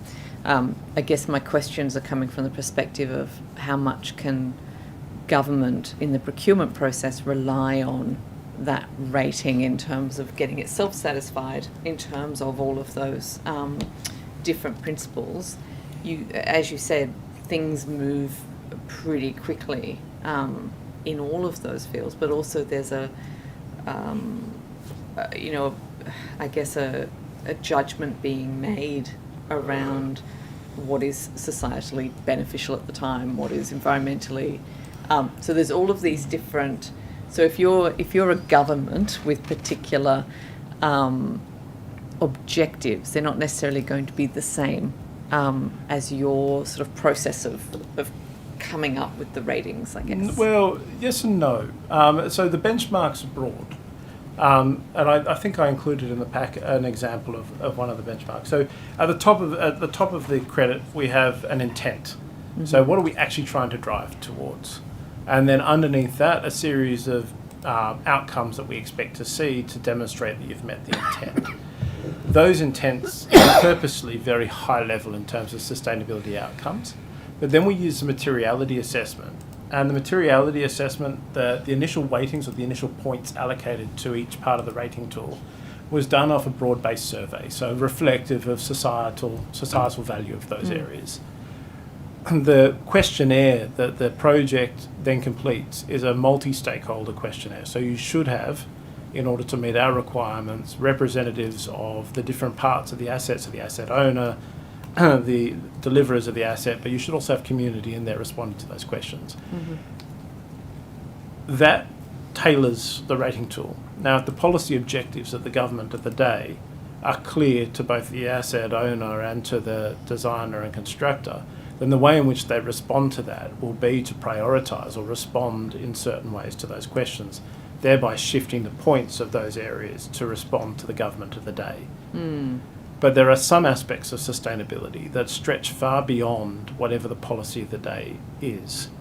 So if we think about the asset life cycle, so an infrastructure asset, 50 to 100 years. So we'll go through multiple policies of the day or multiple policy objectives of the day of different governments. So creating a level of standardisation or consideration of the asset over its whole of life is also very important. So there are certain areas, procurement being one, where we set very clear procurement guidelines and procurement requirements on a project and what we expect to see and how they procure their materials and goods and services. That goes well beyond sort of the thinking around what are the objectives of the day, but rather what does a net zero asset look like? You know, are you considering sort of the societal benefit of how you're using the waste products? So making sure that you're actually considering the full length of the asset rather than necessarily just the policy of the day. But that's not to say the policy of the day doesn't affect sort of where the measurement sits. So this is a bit different to the other certification schemes we've been looking at then, in terms of, so we've been, for example, you know, something like the textiles certification scheme, which is like, you know, looking very much at the ethical use of labour, and it's something that we can sort of look at and tick off as being what that sort of, I guess, could meet a particular requirement in the procurement process. But what I think you're saying is that in the case of large infrastructure projects, you're necessarily going to sit down at some point with all of the major people involved, including government, in order to work out what's sustainable in that context. Is that basically it? Kind of, yes. Okay. So basically what we're saying is there's 38 areas that make a sustainable asset. Now, what's important in that asset really rests on the policy of the day, the environment that asset's going into, and the community that asset is going into. So, I use ecology as one of the great examples here. The ecological value or the ecological considerations of updating a road in the middle of Sydney is going to be vastly different to the ecological considerations of doing a road in regional New South Wales on a greenfield site. So our tools, the way we go about that is to say, we use a questionnaire that sort of says, where is the asset? What's the context of the asset? And then that changes the parameters by which what credits we would expect you to be using in the context. So, you know, we would say that in the context of the local road here, you shouldn't be spending a huge amount of time on ecology. It's not going to be the biggest return for that asset. But on a greenfield site in regional New South Wales, 100% you should be very focused on the ecological impact of that asset. But here we'd be saying, you know, from a stakeholder engagement perspective, it's going to be fundamental that local business is engaged and considered as you go through the development or redevelopment of that road. So it moves and shifts with the context of the asset rather than the key policy objectives. But because it's a multi-stakeholder response to the materiality, it gives the opportunity for the government agency or the government itself to be a part of that consultation process to shape the response or shape the areas of focus. Okay, thank you. That's helpful. I hope that helps. No, it does. It does. Thank you. Thank you, Chair. Thanks for hosting. It's an interesting discussion. Has your organisation been involved with procurement agencies from the various New South Wales government departments? When you say procurement agencies? Well, there are procurement contracts which are being let? Are you We involved don't in participate. We don't participate in the tender process. So we tend to be used in the context of through the procurement process. We'll be referred to. We will also provide advice at prior to the tender phase on how you might ask. So for you a might rating. help design the tender. Yes. Yeah. So if there were outcomes which the government wanted, you would help provide advice. We can provide advice on how you would use the tool to drive that outcome. Okay. How many times have you been consulted in relation to that? Not many. I would have to come back to you with the exact number. So which agencies can you recall have sought your advice in relation to So Transport for New South Wales has on a couple of occasions, but I would need to come back to you with the exact numbers. Have you done any work in relation to energy transition? We are working with energy transition, but we've not provided advice on any of the tender processes. Have you done any work in relation to the assessment of the renewable energy zones, for example, and the delivery of the new renewable energy sector, whether it's solar panels or wind farms? Have you done anything in relation to that? Not in relation. So in terms of reses, no, we haven't, and I would love to, but no, we haven't. In terms of our involvement with the energy transition so far in New South Wales, we are supporting Energy Connect, and Energy Connect is using our rating tool, as will the Hume Link projects. Arana Central West transmission lines is also using IS ratings. I would need to come back to you with the other transmission lines. We have done, in years gone by, some work with wind farms, but energy is a space we are trying to support more effectively, but we are very much at the start of our journey. Does anyone provide these sustainability advice in relation to the energy sector that you're aware of? In terms of sort of the things we Helping do? in the space that you're operating in? So in terms of what we do, no, we are the only organisation in Australia that does that. In terms of consultants or consultancies that can provide sustainability advice, yes, there are a plethora of them, and I wouldn't know which ones are currently involved. One of the things that we've been talking about in terms of is the tender documentation itself and the adequacy of the tender documentation. Have you had cause to examine New South Wales tender documentation? And it would vary according to the agency with which you're dealing, and I think you've probably identified Transport as the principal agency you've had some dealing with. Yes. Have you any observations to make in relation to the complexity or otherwise of that documentation? Yes and no. So in terms of the general documentation, I wouldn't have a view. In terms of the way sustainability is procured, and I've probably alluded to it but not really hit home on it, is the need for that to evolve to be much clearer in terms of what sustainability outcomes actually look like, or what the outcomes are that are desired. I think there has been, over the course of the last 12 months, a much clearer position in the few documents I've seen around net zero, or at least decarbonisation. But in terms of the broader sustainability pieces, I would say that we are still a far way from where I would like us to be. Now, I may have misheard you in relation to this, but principally you were looking at contracts over $100 million. Is that? With Transport for New South Wales, principally, yes, we work with them over 100 million. And you wouldn't. So for contracts smaller than that, do you see a role for your organisation to have some input in relation to? And the point that I will get to, or I'd like you to also address, is there a point of complexity of the process which may start to exclude small to medium enterprise businesses from being involved because this looks too hard for us? It's a great question. So the answer is yes. Under 100 million, we are actively supporting and have actively supported. The smallest project we've worked on is $2 million. We have, as of about 2 weeks ago, brought out of pilot our small projects tool. Yep. And we have the official launch for that in 2 more weeks. The small projects tool, though, is designed for projects from 5 million to 100 million.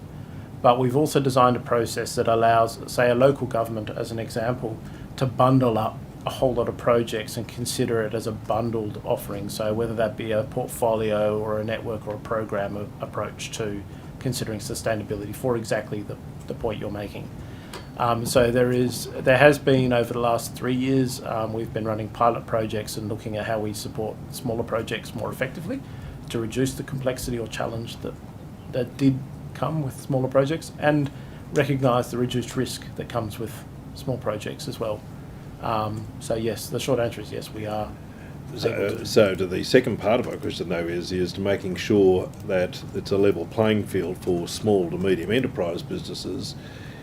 Generally, large businesses, they can deal with this sort of issue fairly readily. They have teams of people who are doing it.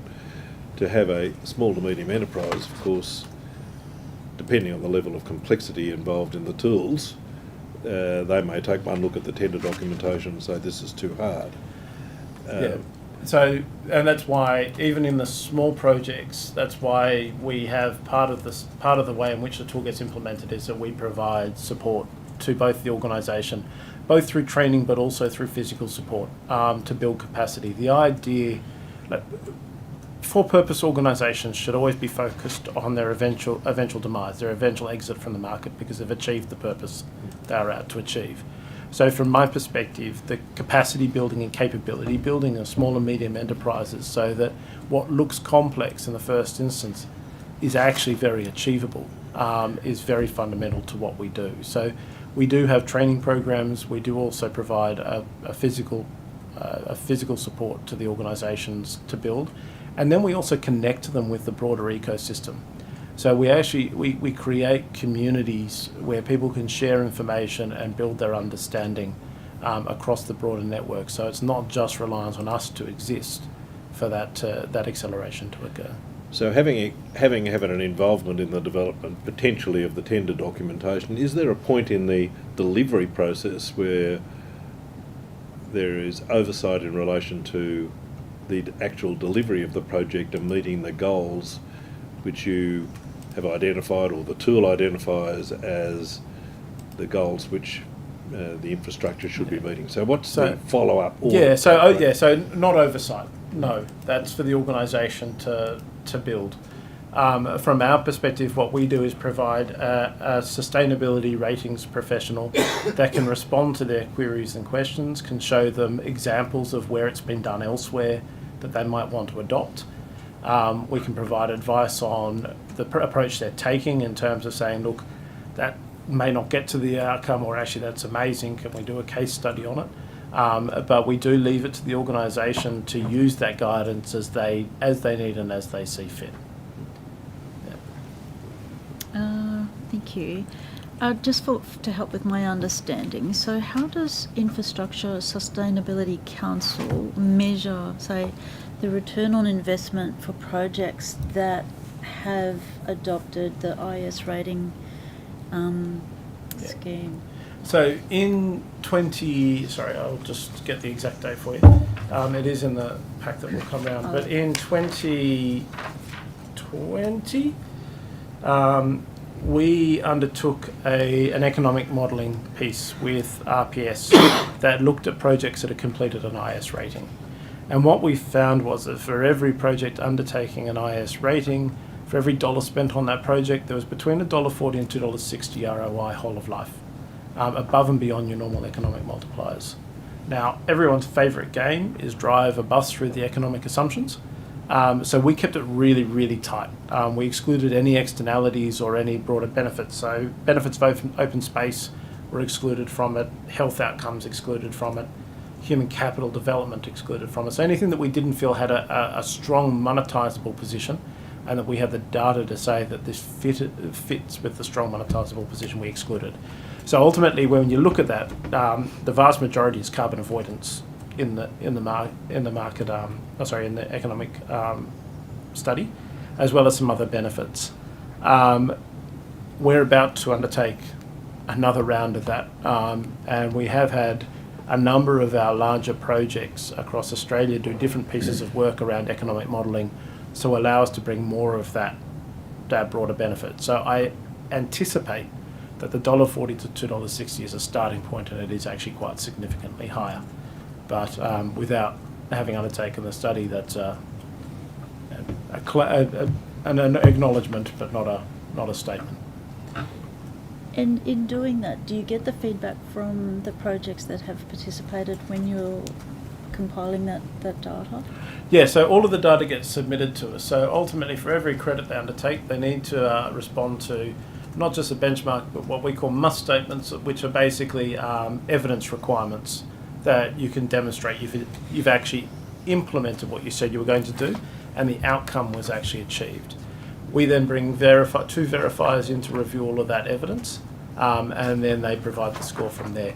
That data all remains with us. Under the rating contract, we have the ability to use that data to either then consider whether the benchmarks are right, but also then to start building the story and the picture around how infrastructure is actually performing at an aggregated level. Mm-hmm. So we don't work off the concept that every project needs a stick. We work off recognising what they've done well, having conversations about how they continue to improve, but then also paint the picture of exactly what's occurring in industry more broadly and how are we performing as a sector. Okay. And so from your perspective then, so what are the long-term benefits of sustainable infrastructure practices, like for those that participate in the rating? Yeah, so the long-term benefits are extraordinary. So depending on what credits you use really depends on the benefits you derive. But ultimately, and there is a whole lot of case studies that have been circulated. But if I think about sort of one of our most recent projects, the initial commitment under the government policy was to spend $50 million in local content. By the time they'd finished using our tool, that had accelerated to $400 million in local content spend. From an environmental perspective, the reduction in materials, if you look at our impact report results, that's a certified project. Let me just get the numbers, sorry. Good if I could talk out of these things off the top of my head again. If you think about sort of some of the environmental benefits, in 2023-24 financial year, we saw a 30% life cycle material emission avoided. We saw 59% of operating energy emissions avoided, and we saw 54% of life cycle energy emissions avoided. So quite significant reductions. And when we talk about a journey towards decarbonisation, these assets are long-term performers that are going to have a massive impact over time on our decarbonisation journey. If you think about some of the other areas, 10.7 million tonnes was diverted from landfill. 96% of waste was diverted from landfill. 11% reduction in asphalt from base case. So reduction in materials in the use in roads as another example. 38% of operating water use was avoided. So quite significant long-term benefits for the organisation.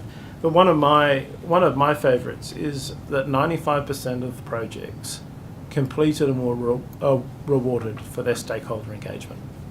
So really making sure that these assets and these projects are engaging with the communities they're affecting and serving. And I think the serving part is the piece that regularly gets missed in the conversation. Sorry, that's my rant and rave. That's all right.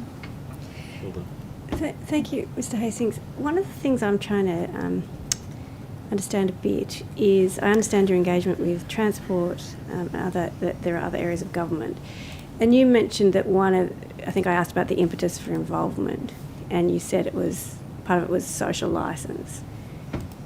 I mean, social licence as a driver for behaviour has its place, but it certainly doesn't create as much behavioural change as perhaps we would like. What are organisations using the rating for? Like, where are they putting the badge, if you like, when they're given a rating? What are they using it for? Yeah. And in terms of government procurement, is it that that they are asking you just to match the things that are set out as being mandated in policy? No. Is that what they're going for? And so if you could explain a So bit more. yeah, so the impetus from the private sector is twofold. Some of the private sector are using this voluntarily, not because the asset owner asked them, but because they see the benefit in it. And the reasons why the tool's being used, so the badge gets represented mainly from an organisational perspective. They'll talk about where they've delivered great sustainable outcomes. The data and the information and the assurance of that information is where private sector sees significant value. It does two things. One, it makes them continuously improve their performance, but B, all of our data is aligned with all of the international reporting protocols. So all of the carbon reporting that's starting to come into Australia, this is your asset-based assured data that you can plug and play into your carbon reporting. A lot of the private sector also have exposure to the EU legislation, both sustainability legislation as well as carbon legislation. Our tool responds to all of those requirements directly. So there's some mandate or some legal requirement or some regulatory requirement that pushes people into it. Well, yes and no. So the other piece is that legislation. So if we think about when we didn't have carbon legislation, part of the reason why this tool existed was to actually allow industry and government to collectively drive towards outcomes without the need for legislation or in the absence of legislation. Now we've started to address some of the carbon space, not all of it, but we're getting there. INSW is doing some great work. The federal government's legislation is fantastic. That's one small element of the overall piece of the asset. So the tool allows us to continue to respond to the broader sustainability requirements without the need for constant legislation and policy intervention. It also allows us to start harmonising the practice across all jurisdictions. So we're used in every state and territory and in New Zealand. And what that means is the private sector can start responding to all of the requirements, all of the needs of infrastructure and the need for infrastructure assets to deliver more in a more economic manner, because the way it's being measured and the way it's being supported is through a harmonised position across the country. So there is an efficiency gain both for the New South Wales government but also society in making sure that the tool is the tools that are being used are recognised by organisations that are working well outside of just your jurisdiction. I think I took the time, but did you have anything else? I can do supplementary. Okay, thank you. Thank you very much, Mr. Hastings, for coming along today. That was very interesting. We may have asked you to take some things on notice, and we may also have some supplementary questions for you. The Secretary will be in touch, and you have 21 days to respond. No problems at all. Thank you very much for the time, and thank you for taking time out to listen to me. Thanks so much.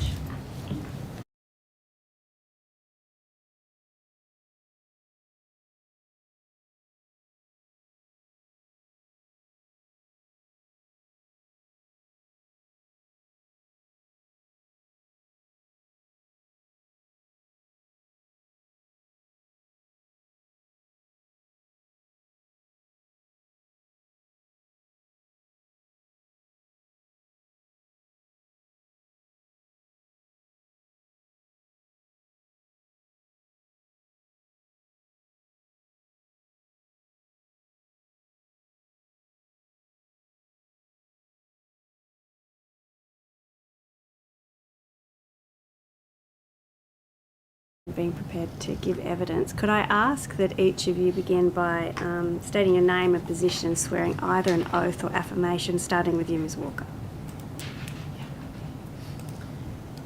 My name is Annie Walker. I work for SS Rock as a Senior Coordinator Circular Economy, and I solemnly, sincerely and truly declare and affirm that the evidence now about to be given to by me shall be the truth, the whole truth and nothing but the truth. Thank you. I'm Helen Sloan. I'm CEO of SS Rock, Southern Sydney Regional Organisation of Councils. And I solemnly, sincerely and truly declare and affirm that the evidence now about to be given by me shall be the truth, the whole truth and nothing but the truth. Thank you very much. And would you like to start by making a short statement? Yes, please. Thank you.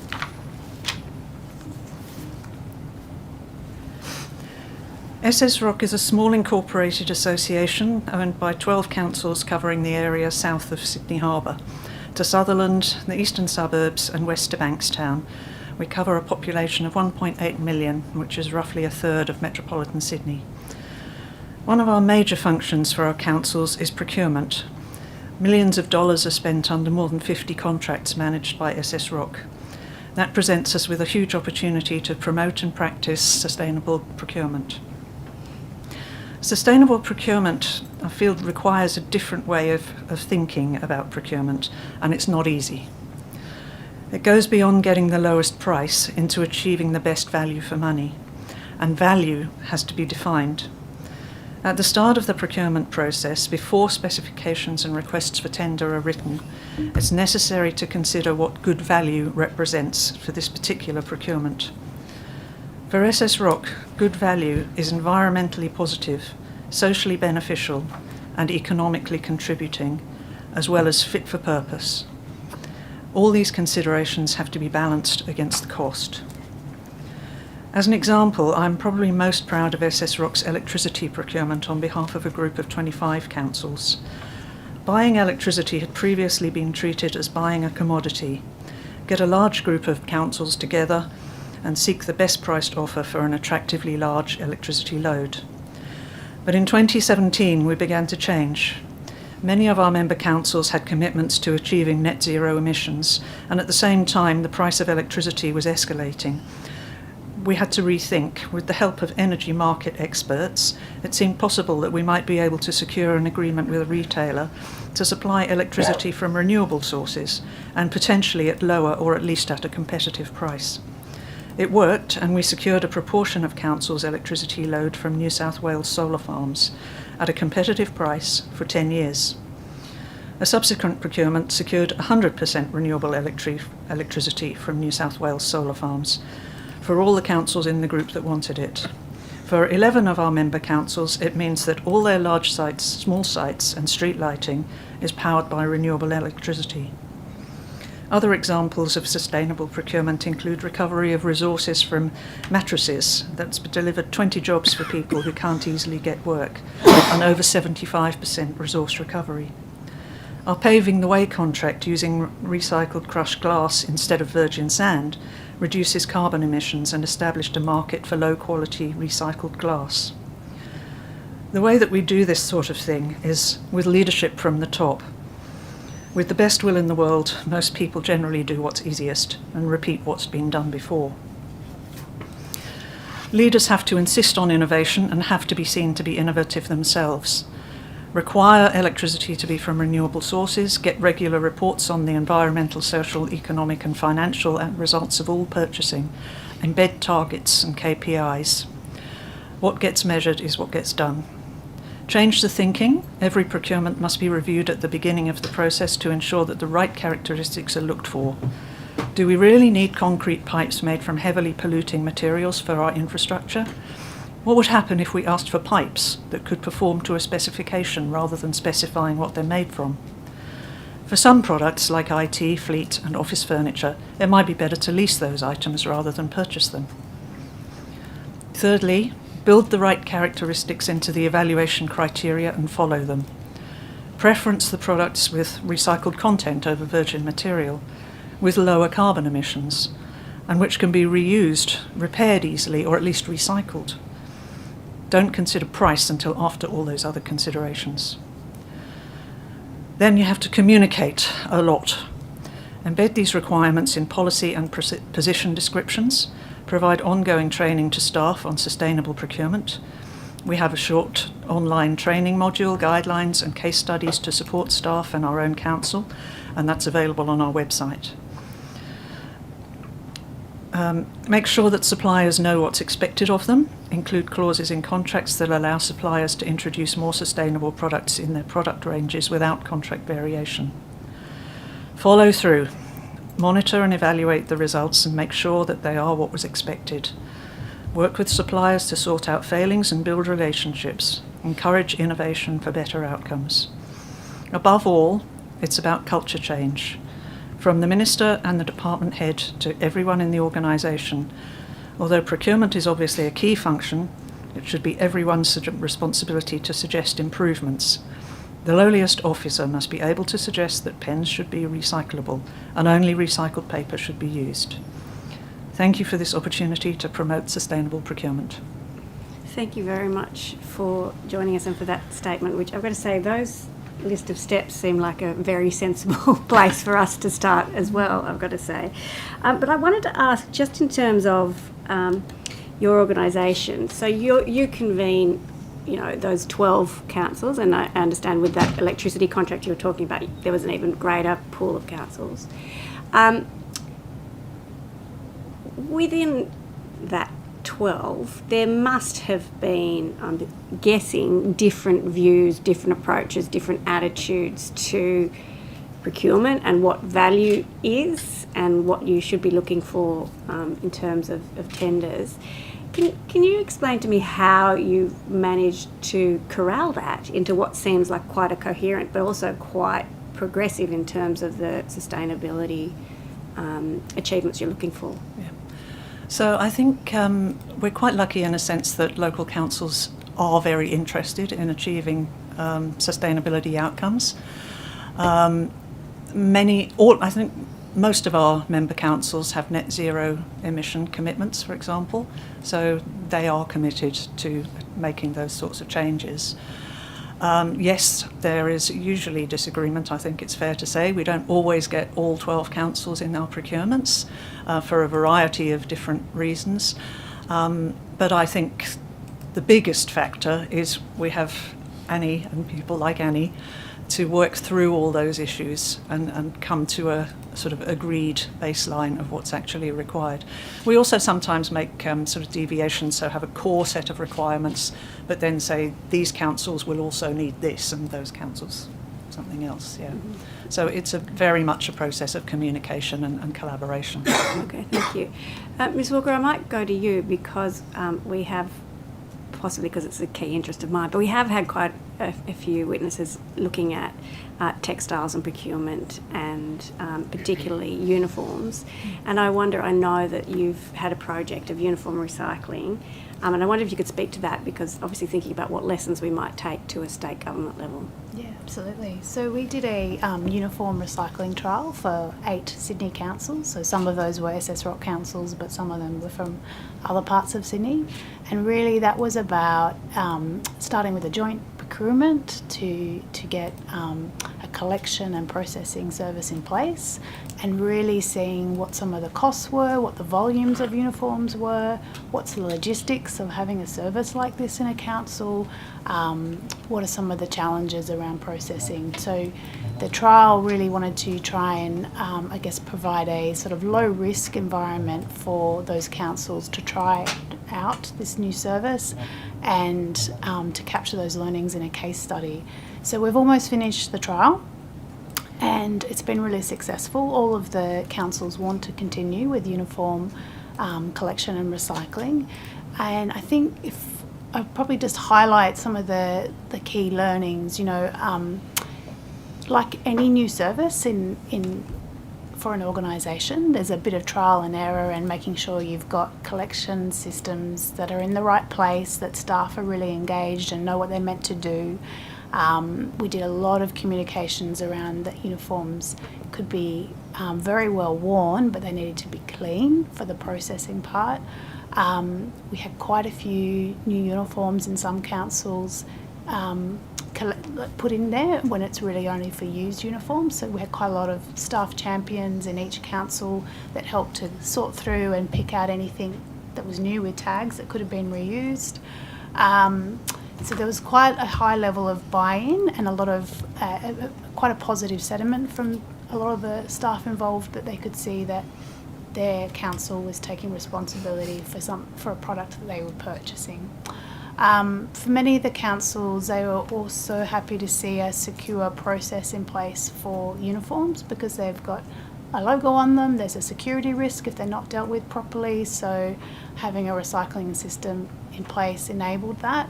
And most of the challenges were really just around some of that, just getting people used to what they could put in the bin, making sure that when it was collected it was at at a time that, you know, councils are open and so forth. So it's been relatively straightforward, and it's quite a low cost service depending on the volumes of uniforms that you've got. So we've put together a case study which we're just doing a little bit of an update on now that we're at the end of the trial, and then we plan to share that with any interested New South Wales government agencies, because it's actually quite a simple process to set up. A little bit like something like toner cartridges. You know, most offices have those in place now. We kind of need to see this sort of take back collections in place for a lot of the products where you've got a market and you've got options to process them, so that we can take, I guess, responsibility for what government agencies buy. Thank you very much. And would you be prepared to provide on notice that case study? Absolutely, yes. Yeah. That'd be great, thank you. Ms Sloan, I think you mentioned, or it could have been in my Googling, that you have a sustainable procurement checklist that you provide to councils. Can you talk about what that is and how it's used? You know more about it. Okay, yeah. Sure, Ms Walker. So I guess as part of, Helen talked in the opening statement about how important communication is, and getting, there's so many things to consider when you start a procurement, and staff can get quite overwhelmed by all the different criteria and things that you need to think about. So as part of that, we did a lot of training on sustainable procurement. Some of that was face-to-face and some of that was online during COVID. But from that, we developed a suite of resources that other agencies could use. You just might need to update them a little bit to have more, I guess, relevant case studies and examples for the type of government sector that you're working in. But yeah, it's a simple 7-step checklist which we can provide. But it's so starting with prioritising sustainability risks and opportunities for each of your procurement categories. So because in local government there are so many different types of products that are procured, it can be quite overwhelming to look at sustainability risks for all of them. So you might look at some of the bigger volume or higher spend areas that have greater sustainability risks. So examples of that might be IT, fleet, waste, facilities management, some of the ones that come immediately to mind. Construction is obviously a huge one as well. So that's about really trying to look at what some of the risks are, to inform then the planning stage of the procurement. So identifying what the need for the goods and services is. Do you definitely need it? Could you avoid it? Could you possibly rent or lease or look at some other option rather than actually purchasing something? If you do need to purchase it, what are some of the sustainability risks? And it might even be things like modern slavery considerations that you need to think about. And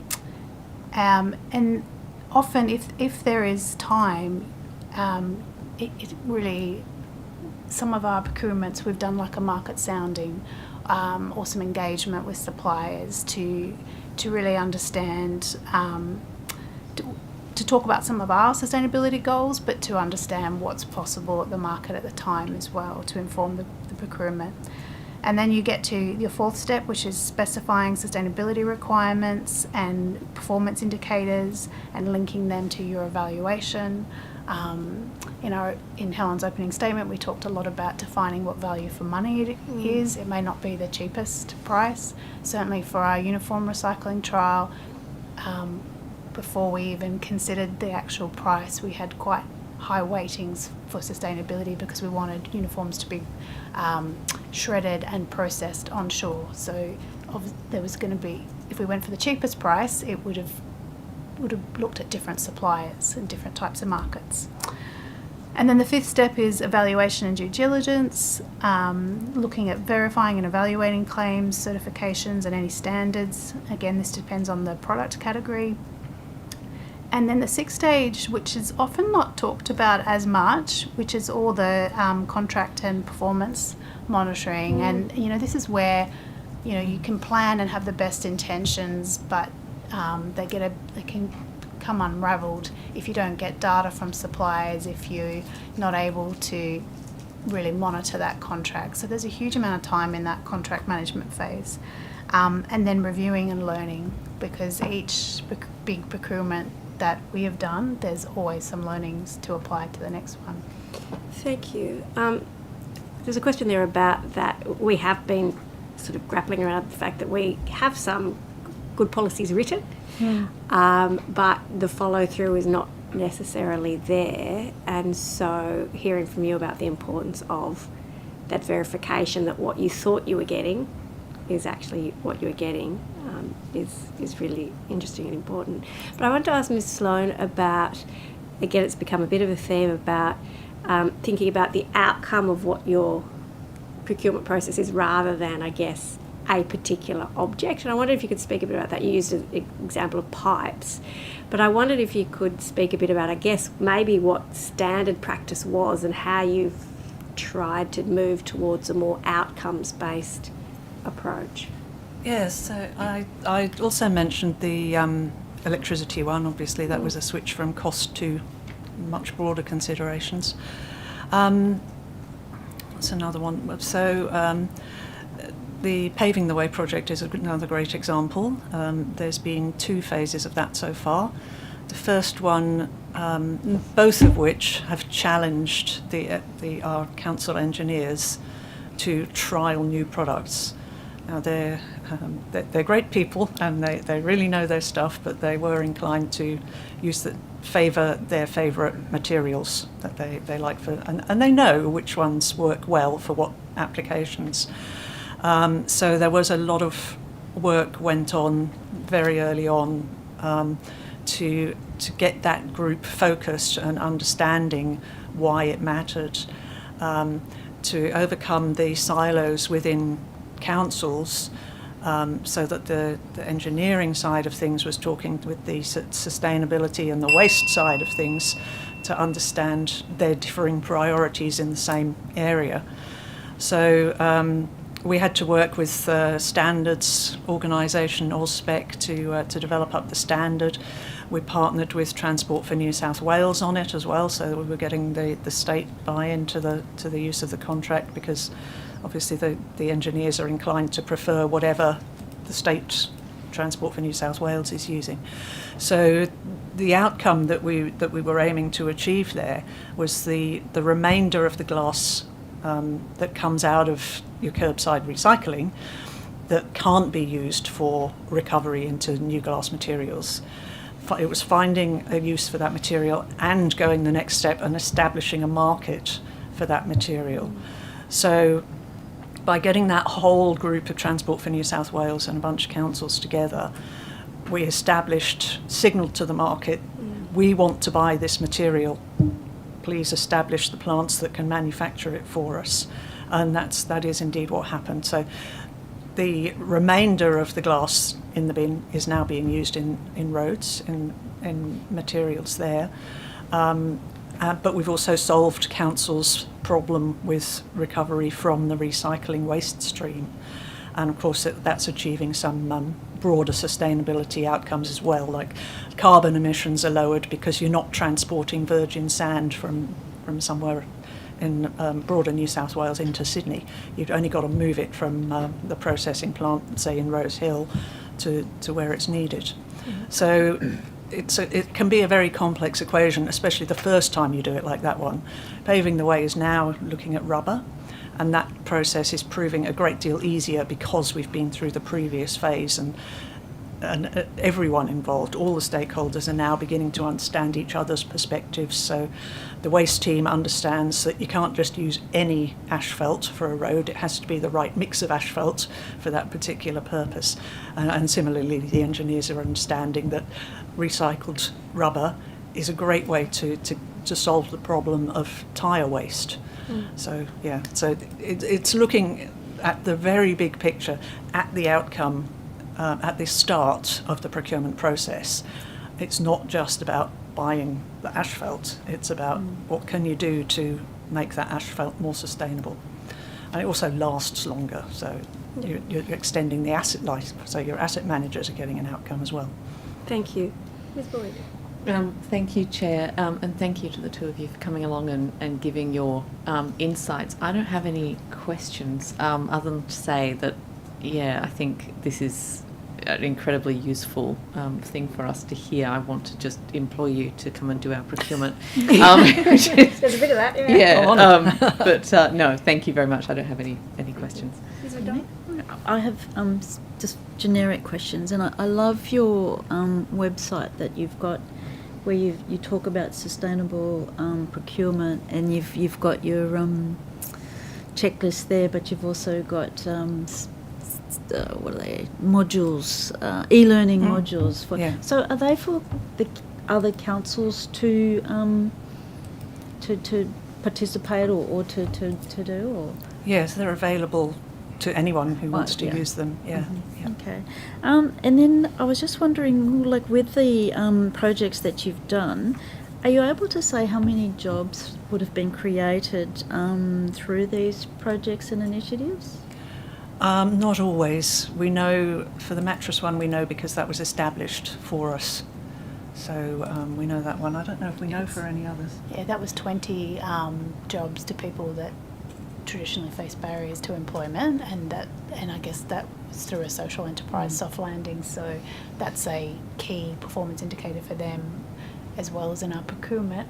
No, I don't think we know it for others. We know for our residual waste disposal contract that jobs were created because, but again, that's related with new facilities being established. So that created. I'd have to take on notice the actual numbers, but a few jobs, maybe in the order of 10 or 20 jobs in Banks Meadow, and then the same sort of order of magnitude down at Goulburn and Woodlawn. Yeah. I also know, like, we usually like to measure things from an economic point of view. And I'll say, what has been the economic impact of projects on the local community, but what other impacts have you noticed as a result of your procurement practices on the local community? So start with economics, and if there's others, Yeah. go from there.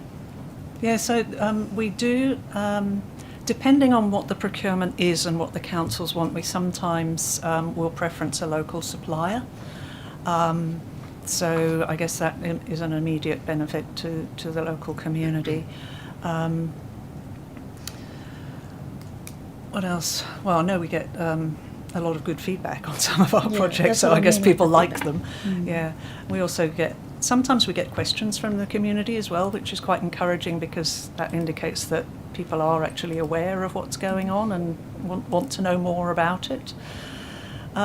So beyond that, I mean, out of the procurement space, I can't really think of anything else that we would raise there. I'd probably just add, Helen, that quite often, like with the electricity contract and with some of our other contracts, there's significant financial savings for councils. So then that can then be reinvested into other things. So it might not be a direct, visible benefit sometimes to a community, but there will still be a benefit in those financial savings. So that's true. Yeah, that's very true. Okay. And what was I going to say?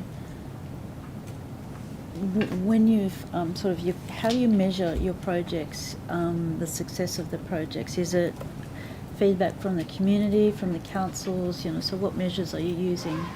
So it's primarily feedback from the councils.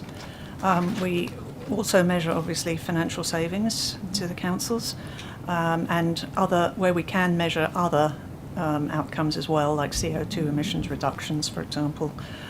We will endeavour to report on that. Some of them are really challenging to report on because we're struggling to get the information out of people. So, but we do, wherever we can, we report on as many of those criteria as we possibly can. So environmental, social, financial, economic, governance, all of those sorts of measures. Innovation as well. Sorry? Innovation as well. Yeah. It depends a little bit on the key performance indicators for each procurement. So, paving the way was, how many millions of bottles of crushed recycled glass have we been able to reuse? How many carbon emissions have we been able to save? How much virgin sand was avoided being mined? How much transport emissions have we been able to reduce? There's some of the examples of the environmental ones. And I just have one final question. So, where is it? When you collaborate with government agencies and private sector, how do you do that to achieve your objectives? Like, and you mentioned, say, the electricity as an example. Maybe you can expand on that. Yeah, so that one, that was a contract with Zen Energy, zero emissions now energy, which we actually had a meeting with yesterday. So embedded in as many contracts as we can, we have the requirement or the opportunity for innovation. We try to encourage innovation and improvement. And so within that relationship, we had that condition in there that we would look to accommodate improvements and innovations. And through that, I think I'm allowed to say that we're going to be getting some community batteries installed in 8 of our council areas that had suitable sites. So I guess that's a supplier relationship example. We're collaborating with in the procurement space. We're working with the EPA with their joint procurement team to help develop up how that might look. I don't think the take-up has been terribly good of that particular grant funding opportunity. So we've been trying to help them out with why we are so keen on joint procurements, and yet other groups of councils aren't really taking the opportunity to do joint procurements. So so I guess it's sort of we're happy to share what expertise and experience we have, if that's going to be beneficial. On the private commercial operator side of things, it's very much about building the supplier relationships and encouraging innovation and improvements. Yeah. So I think you've answered. I had another question about transparency and accountability, but you've kind of answered that in that it's all about your communication. Yeah, we try to be as open and transparent as we possibly can, yeah. I think some of those partnerships are also quite reliant on executive level endorsements. So sometimes you can be trying to, say, partner with a state agency, but if you don't have the right person that you're in contact with, you sometimes need someone, a senior person, to speak to another senior person to get that initial audience, to talk about your shared goals and the values and benefits for them in either in supporting each other in a procurement or project planning phase, so that you can grow those kind of partnerships. Yeah. I guess we rely, if I can just follow on from that, we rely quite a lot on our council CEOs and general managers as well to drive some of these projects. I have a monthly meeting with them all to make sure that we are reflecting their priorities, and we're doing the work that they require us to do. And as part of that relationship, they will then go to their council and encourage the council to participate in our work. But we've also, on occasion, had one of them has contacted, for example, the head of an agency in New South Wales and said it would be really great if we could work together on this. And because it's coming from the top, it facilitates that relationship, yeah. Can I ask, so this iteration, sorry. No, Eileen, that's it. No, I've finished. This kind of iteration, which seems quite sophisticated, how long have you been doing this? I think it's been evolving. I started at SS Rock in 2008, and it's been evolving ever since then. So it's taken quite a long time to get to where we are now. Right. Okay. Yeah. That's a time frame that I'm a bit impatient. Yeah. Well, yeah.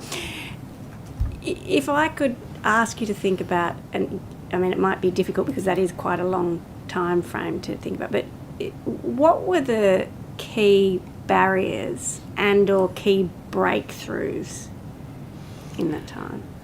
I think the biggest barrier was what I talked about at the start, is about attitudes, and switching from we've always done it this way, this is what we know, this is what works, therefore we'll do it again, to, well, actually we could be doing something different. We need to think about these other issues as well.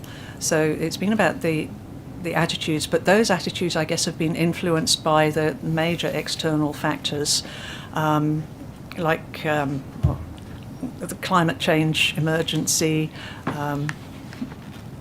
So the waste levy has been quite a factor in changing waste practices. What else? We've had I suppose it sounds terribly rude, but we've had a shift in generation at the senior levels in that time as well. So I guess just a bit of fresh air coming through the different councils. Perhaps if I could ask this. We've had market conditions. In that time, all the councils have sort of evolved a sustainability function as well, so that's raised the profile of broader sustainability issues. So there's been a lot of external factors that have helped us to make the changes that we needed to make. So Sorry, all sorts of drivers. Sorry, Ms. Walker, did you want to say something extra on that? Oh, I just think we're probably just, you have to build trust, and that takes time. And so once we had success with some of the joint procurements, we could then demonstrate to our council stakeholders that all the benefits of the joint procurement, and we can discuss with them some of the challenges and how to overcome them, and building up that trust and expertise, I think, has been pretty critical. I might make a plug for continued funding, please, for our 2 positions, the regional coordinators, because they are a linchpin in the waste space. I guess a concern that I have, I think you've done an amazing job. A concern that I have about external factors or cultural change is that they're kind of hard to direct and contingent on, perhaps a champion being somewhere, and I'm wondering if you had any thoughts on, as a government body, we have a whole range of levers that can drive, not leave things so much to, hopefully everyone comes on board because there's these other. So I just wondered if you had any thoughts about the types of levers that you've found could be useful for a state government that not just encourage that change, I guess give the push to change. I think that is about the leadership element. So the senior positions need to, not only that attitude change, but they also need to have those things embedded in their performance indicators in their contracts. So, as I said at the start, what gets measured is what gets done. So if a CEO has a target of a certain amount of carbon emissions, say, they will work to achieve that. Interesting. Okay. Ms. Walker, did you have any thoughts on that? I think that it might be different for state government, but for our individual councils, sometimes one of the biggest levers is the benefit of aggregating your purchasing volumes for a service or a product. And so that's where, on their own, they might only have a small tonnage of, say, recycling, or they might only want to buy a small amount of a particular product, but when they aggregate with other councils, then they've suddenly got a huge amount of much more purchasing power, and therefore they've got more negotiation power as well when they are actually in that contract negotiation phase. And as you note in your recycling of the glass, it also has the power to create a market for something, that kind of purchasing power. Yeah. Okay. Any further questions? No? Ms. McDonald? No? Mr.